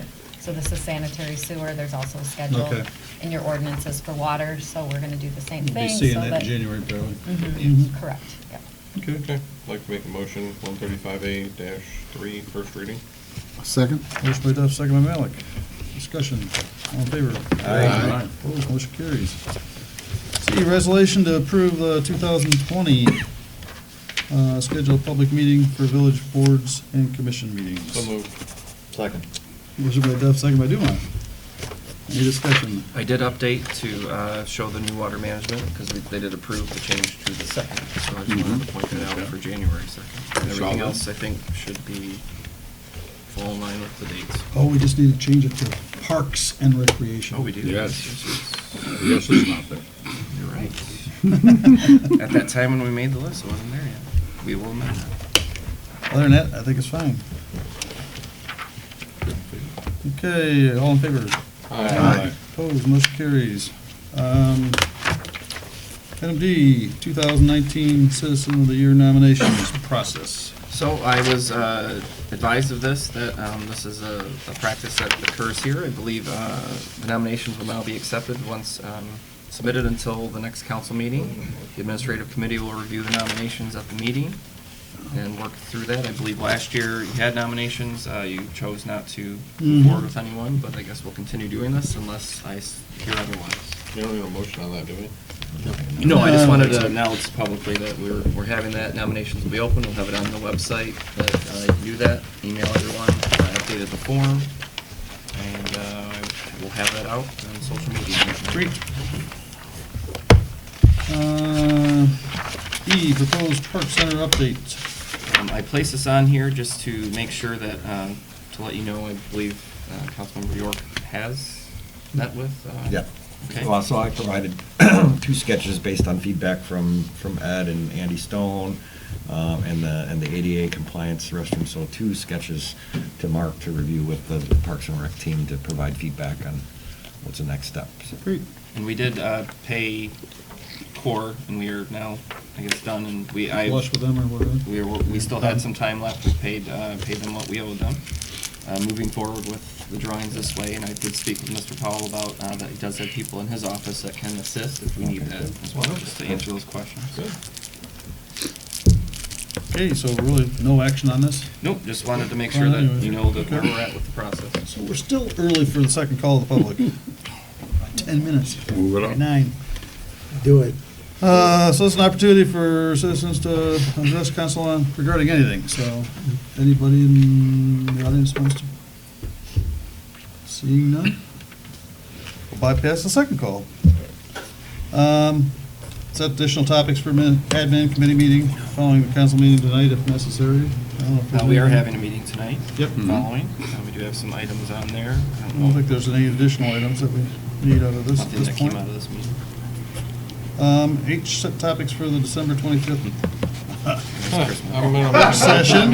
Spend that? Ho, ho, ho. Cookies and milk. I think main topic would be enjoy Christmas with your family. So therefore, That was a motion and second by Malik. motion by Duff, second by Malik to cancel the December 25th work session. All in favor? Aye. Opposed, motion carries. Item I, weed harvester discussion. This is, Yeah, Bob, the you- reason I brought this up, I see we're in the minutes of the Water board. Water Board, thank you, that it was discussed, and Mr. Smith has been talking to someone about our harvester. Plus on, let me finish it, and then I'll let you have it. Also, in the last 2 updates that you send to council weekly, it has been brought up that you mentioned. And my only question is this something we're pursuing about getting rid of our harvester? How did this come about? I think the whole council needs to know what's going on. And, you know, the only reason I seen it, and it really brought my attention when I seen it in the minutes, you know, the 2 weekly meetings, it just, we spent a lot of money. We knew what that machine was gonna do when we bought it and what it wouldn't do. And now all of a sudden, they're talking about, you know, sending it to the other side of the world. And that's all I'm questioning. I can start, and then you can elaborate. Sure. go The ahead. reason it started with me is only, Yeah, whatever. again, I will not do anything other than what council is No, directing. Michael, all I'm asking is that we be made aware. I had no idea till I seen these. Correct. Your 2 posts and the water. I've been, minutes. So, there's been a lot of questions, again, that came up with Mr. Hosler about Oak Island and whether or not we can have a boat or whatever, a smaller entity that can go smaller, under the bridge yeah. to harvest that, or Right, we we get used to have. closer, or even get closer to the shoreline where a lot of the growth is happening. And so that's kind of precipitated some discussions there, and then all of a sudden I didn't reach out, a gentleman from Vermont called me, and he said that, oh, I hear, I was like, no. I said, this based on council, this is just preliminary discussion from the water board. Okay. And I said, I will only do what the council deems, this is their purchase, this is their decision on what they want to do. I move forward with whatever discussion is happening in the water board. They were asking a lot of questions about it. Does it make sense to go to still keep ours and then purchase a smaller one just for that, or Right. to sell it and to just have a smaller one? Talking about the runs, the amount of time that the harvester is out there. Do we need, like you were stating, more time out there, more days? Does it make sense? Kind of all that feasibility stuff. We weren't gonna really address it, I think, till probably February, bring back to council, because it's just all in No, I your understand. discussions. And again, I'm not picking on you, so Oh, yeah. please, don't get me wrong, but it's just seeing it show up so Correct. consecutively And that's that why I was at I that think we too. all need to know Well, what's going on. and that's all. let me preface this a little bit too. I did happen to see Mike's updates, and I had a conversation with you, Bob, earlier this morning. Right. And that's exactly why I showed up at the water board meeting last month, is because I was interested in trying to find out what was going on with Harvester. Yeah. So I think I was the only one there besides besides Michael. myself. I mean, Michael was an invited guest. yeah, he was invited Wanted to guest, so I there, was yeah. really the only public that showed up at But now that you can, I point. guess, give the history of water. Yeah, board. so Yeah, moving forward. It basically, to give the clarification, there was never a discussion of getting rid of the harvester. There was a, well, John, let me. let me just say, I'm not trying to throw stones at anybody. I just want us to all be aware Yeah. of what's transpiring is all, so. I didn't even Okay. interpret. No, you just were so you throwing a know. Stone, I'm good at catching them. What the question has been over time is the harvester that we have, in combination with the number of runs that it used to be taking, it will be, I think we're up to 141 hours last year compared to an average of 60, something like that, maybe 100. It was 122. Maybe 122. Big improvement. Yeah, and that's because, again, what I said, the methodology of how you're managing the lake. Okay. You will see more because we are seeing more native, all right? And do remember, everybody agrees it does take mass out. But here's one issue that seems to be fairly consistent. One, it is, as far as I let Edward make the comment and see if I'm correct, I was at the meetings when they were running through the decision. There's really 3 tiers. We used to have a large one and a small one. Right. In between those 3 tiers sits, let's call it a middle-sized harvester that the same company makes, okay? The agility of the large harvester is compromised because it's a sideways fixed paddle wheel harvester. And its bulk and its maneuverability in broadside winds, if you sail, there's a lot of mass there. It's like having a trailer truck going down when wind is blowing against it. Okay, so it has a tendency, as I understand and talk to harvester operators, that it wants to drift. So it's a little hard to go in between docks, and we'd like to avoid that anyway. The middle size harvester, which could be a replacement, so that you wouldn't need a small and a big, and that's up in study to see the height, whether it would get under the bridge and be the compromise. Also has paddle wheels that come from the side and hydraulically can be put behind the harvester, so it moves from a side wheeler to a machine that is propelled with the wheels behind it. So now all of a sudden you have a Like a control. riverboat type. Yeah, you have a control that's more forward and backwards as compared to forward and backwards with side drifts. So what's being done, I think, we were lucky to have a few engineers on the water board. I think you're working, are you not, or going to work maybe with Ryan? Yeah. The study question is, as we're going to increase the use of harvesting, as we want to get more efficient with it, this middle size, if you would, has about, I think it was 60% of the capacity carry of the big one. Yeah. When it's full, so it's going to take more trips. But do you offset more trips with the fact that there might be a savings? I don't know, if we can get more money for the big one than the little one.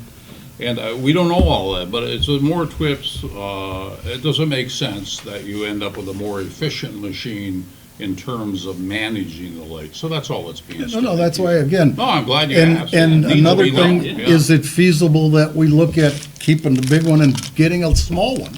And have two people, somebody that comes in on certain days and works around docks and under the bridge and into the, Which is what it used to be. in a You know. sense, yeah. I don't know, you know. That's what we're gonna be. Just- Yeah, what I'm just just saying. A comment is that if the harvester is gonna start going in between docks, big harvester or small harvester, that's ridiculous Liabilities. to say that. Now, we have a 240 acre lake? How many acres are underneath the bridge? 4? More than four. More. 10. You think 10 acres? Okay. Maybe 10. And we're gonna buy a machine just to do that? We used to have a machine just to do that. You put it's very shallow in there, there's still a lot of stumps. Even, he was saying that you'd get some benefit out of it, but you should be using chemical. And you used to have all those cattails around your house, 10, 15 feet, and they're gone, so apparently he's taking care of the weeds. And I don't see why you'd want to have a little one that goes in there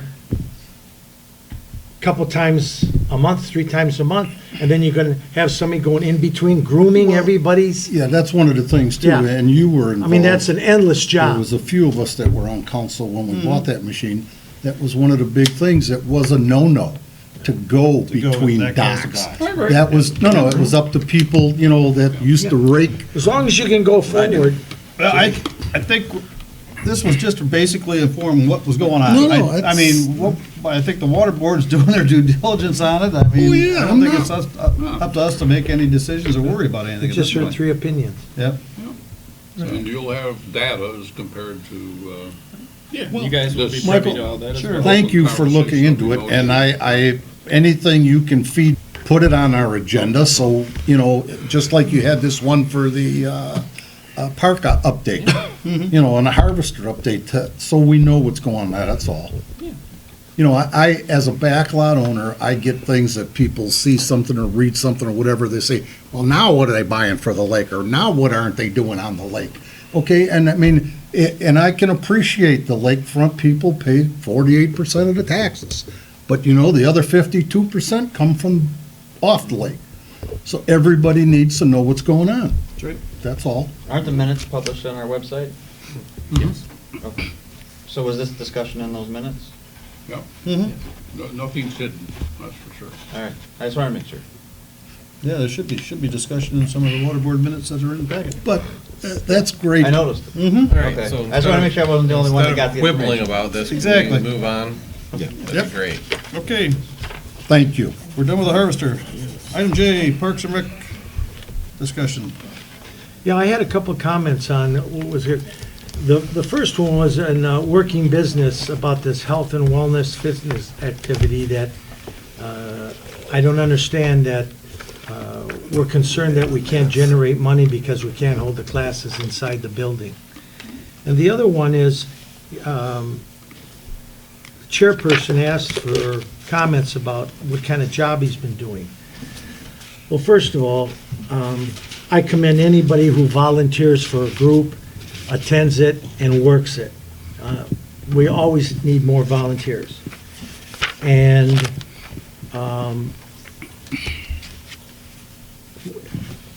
I don't see eye to eye with him, but I do think that he's making an effort to get more out of Parks and Rec than we've had in the past.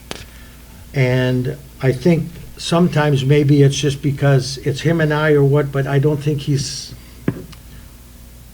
real susceptible to suggestions.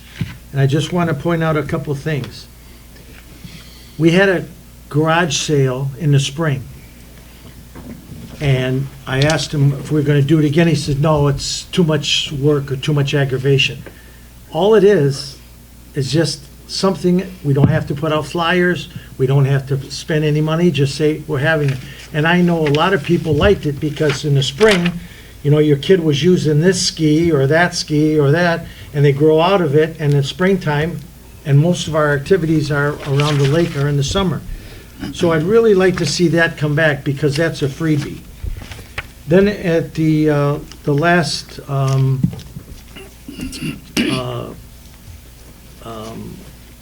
corn roast, there was a guy that wanted to volunteer, and he did the car show the year before. And we think we had maybe 12 cars.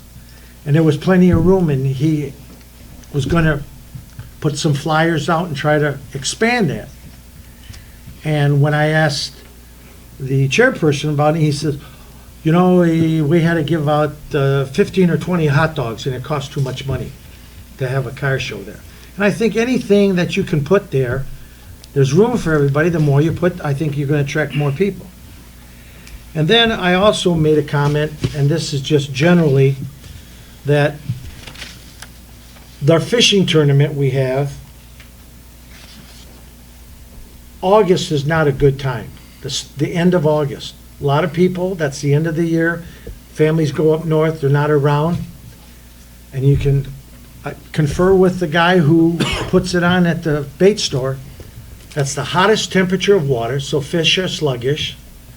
And if we did it more like in a June or July, I think, one, we'd maybe get more attendance, and two, I guarantee you, talking from experience, the fishing's going to be a lot better. And the other thing is that one of the reasons I was on it and I removed myself from it is that I brought up before. When you take the book about fishing, it says very clearly, if the fish is not a legal size, put it in the water right away. You don't bring it in a boat, you don't put it on a string, you don't put it in a bucket, nothing. You got to let it go. So the only fish in a fishing tournament that can win a prize should be a fish of a legal size, other than just taking a fish and a guy puts a ruler there, okay, I got a 10-inch bass, 12 is legal, take a picture of it. Now he can say, got a 10-inch bass. But technically, that's a $150 fine. And I know that's been going on for many, many years. Other than that, more power to the, the committee. Workers, is that what you're saying? Huh? To the people that put the time in to put all of that together? That's what I said right from the beginning. I think any volunteers do, but I think sometimes we have, when you're talking about financing and putting things together, maybe not be so aggressive that you're maybe not as open-minded as you should be.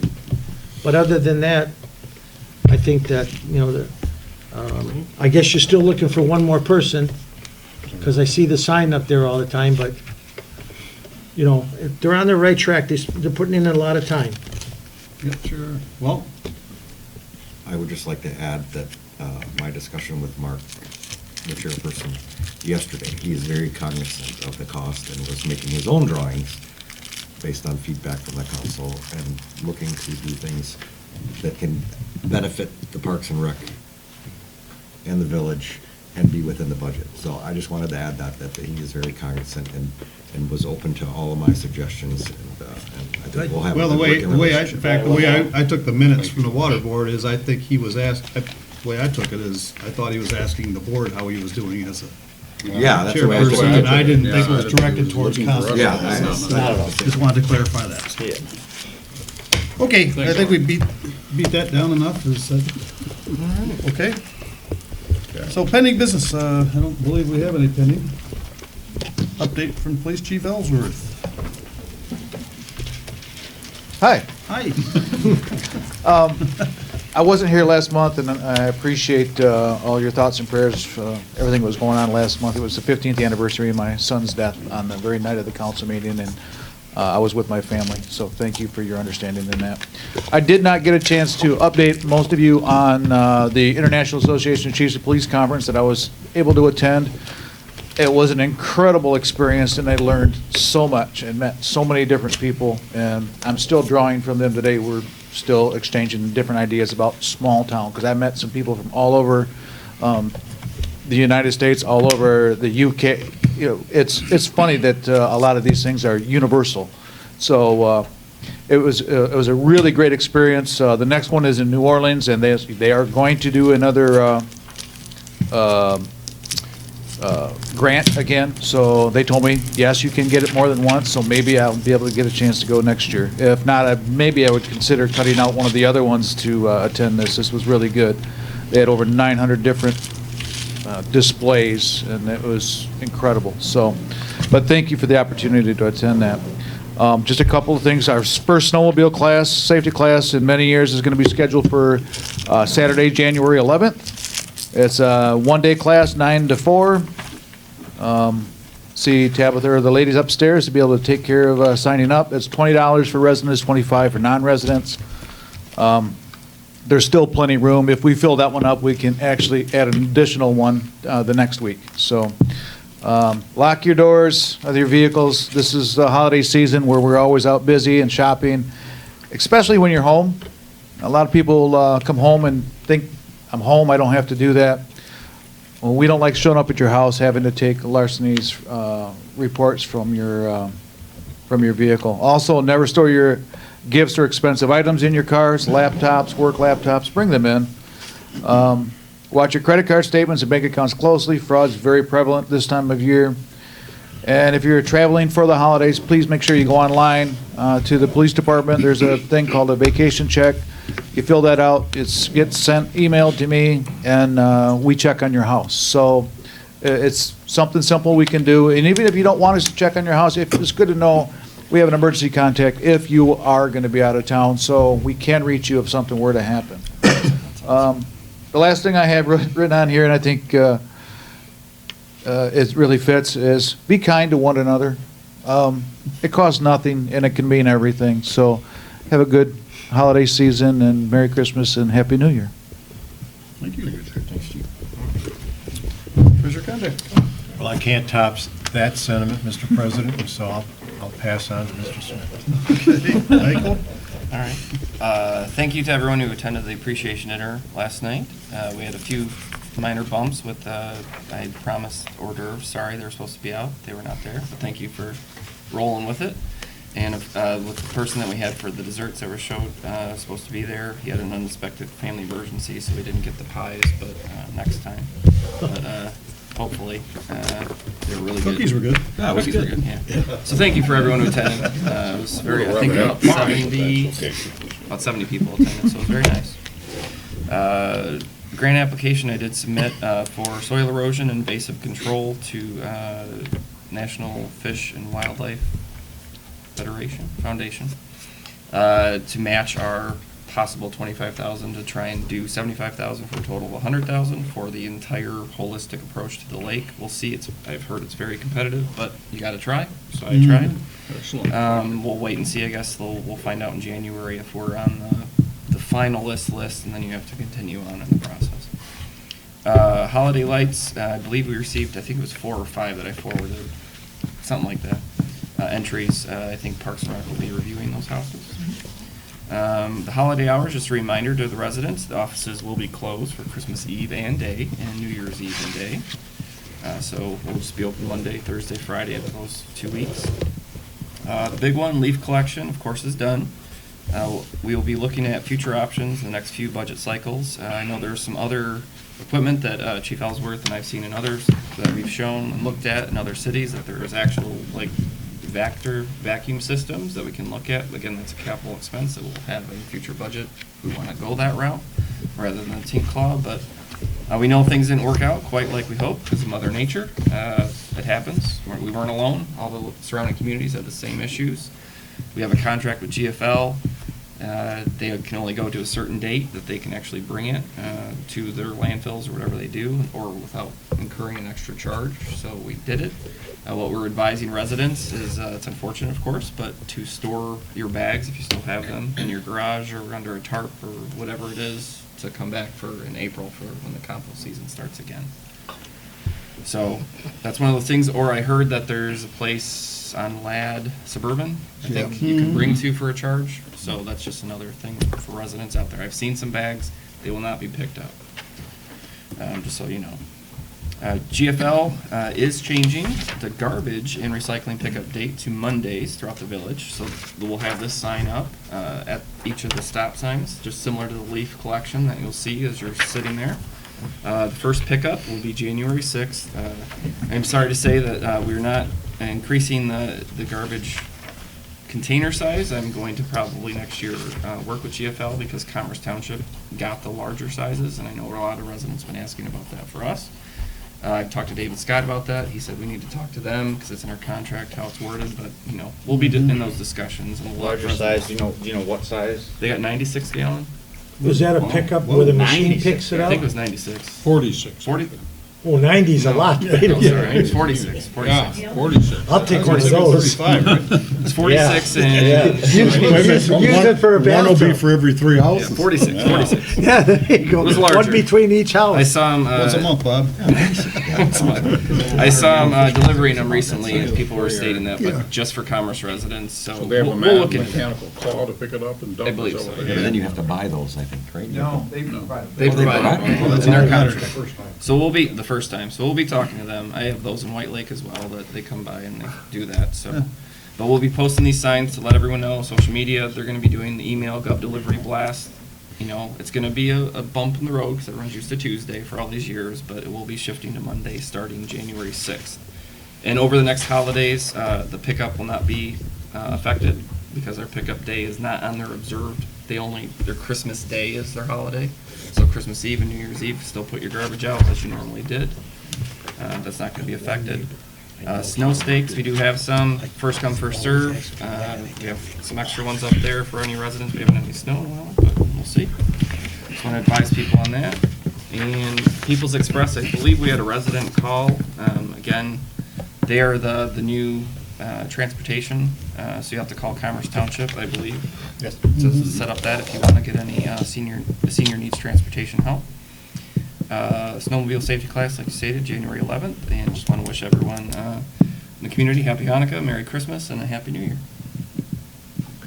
Council comments. We'll start with Mr. Malik. Oh, you got all day? A few night. things. You mentioned about the trash pickup, the compost bags, and I seen a post that somebody got a notice from our enforcement officer, because like in my subdivision alone, there's 6 or 8 houses that have got them stacked out there. One house has got about 20 of them. And, you know, I know it's an inconvenience, but the weather hurt us, and so I don't know how we're pursuing that, because sure, I don't want to see them sitting at the road all winter. They're not going to be picked Not up, gonna be so. picked up. No, but I mean, the people have got to be aware that they've Oh, got yeah. to move them, that's Yes. my point. Yes. Also, for your trash pickup on January the 6th, will we post that on our signs? Yes, it's gonna be Okay, posted. yeah, I just want to make sure, because I'm the people questioning it, and they're going to be out there on a Tuesday instead of a Monday. Yeah. And next one is, I'd like to compliment and thank all the people on all the boards for this year, what they've put into the community. Okay, nobody always agrees on everything, but the people that have volunteered their time and efforts are appreciated, all right? Thank you to the police chief and his people for the job they've done. Mr. Powell, for your people. Administrator, thank you, because you've sure tolerated a lot of our stone throwing at you for whatever reason. And more to come next year. And last one, Get rid of well, that actually, next to last, I'd like to compliment our treasurer, who puts in a super effort, as we found at our last meeting, the report we got and everything, and he always finds a way to let us have the money we need to support the things we want for the community.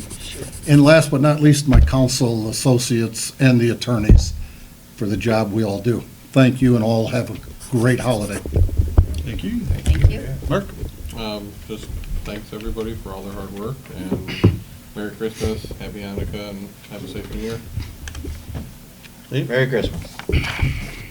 Well, Merry Christmas and Happy New Year, and Bob, if I could, with the exception of a few items, I'd like to take that script you read because it was well put together. Thank you much for, I think, really saying what all of us would like to say to everybody here. I feel the same way. The people put it in, you know.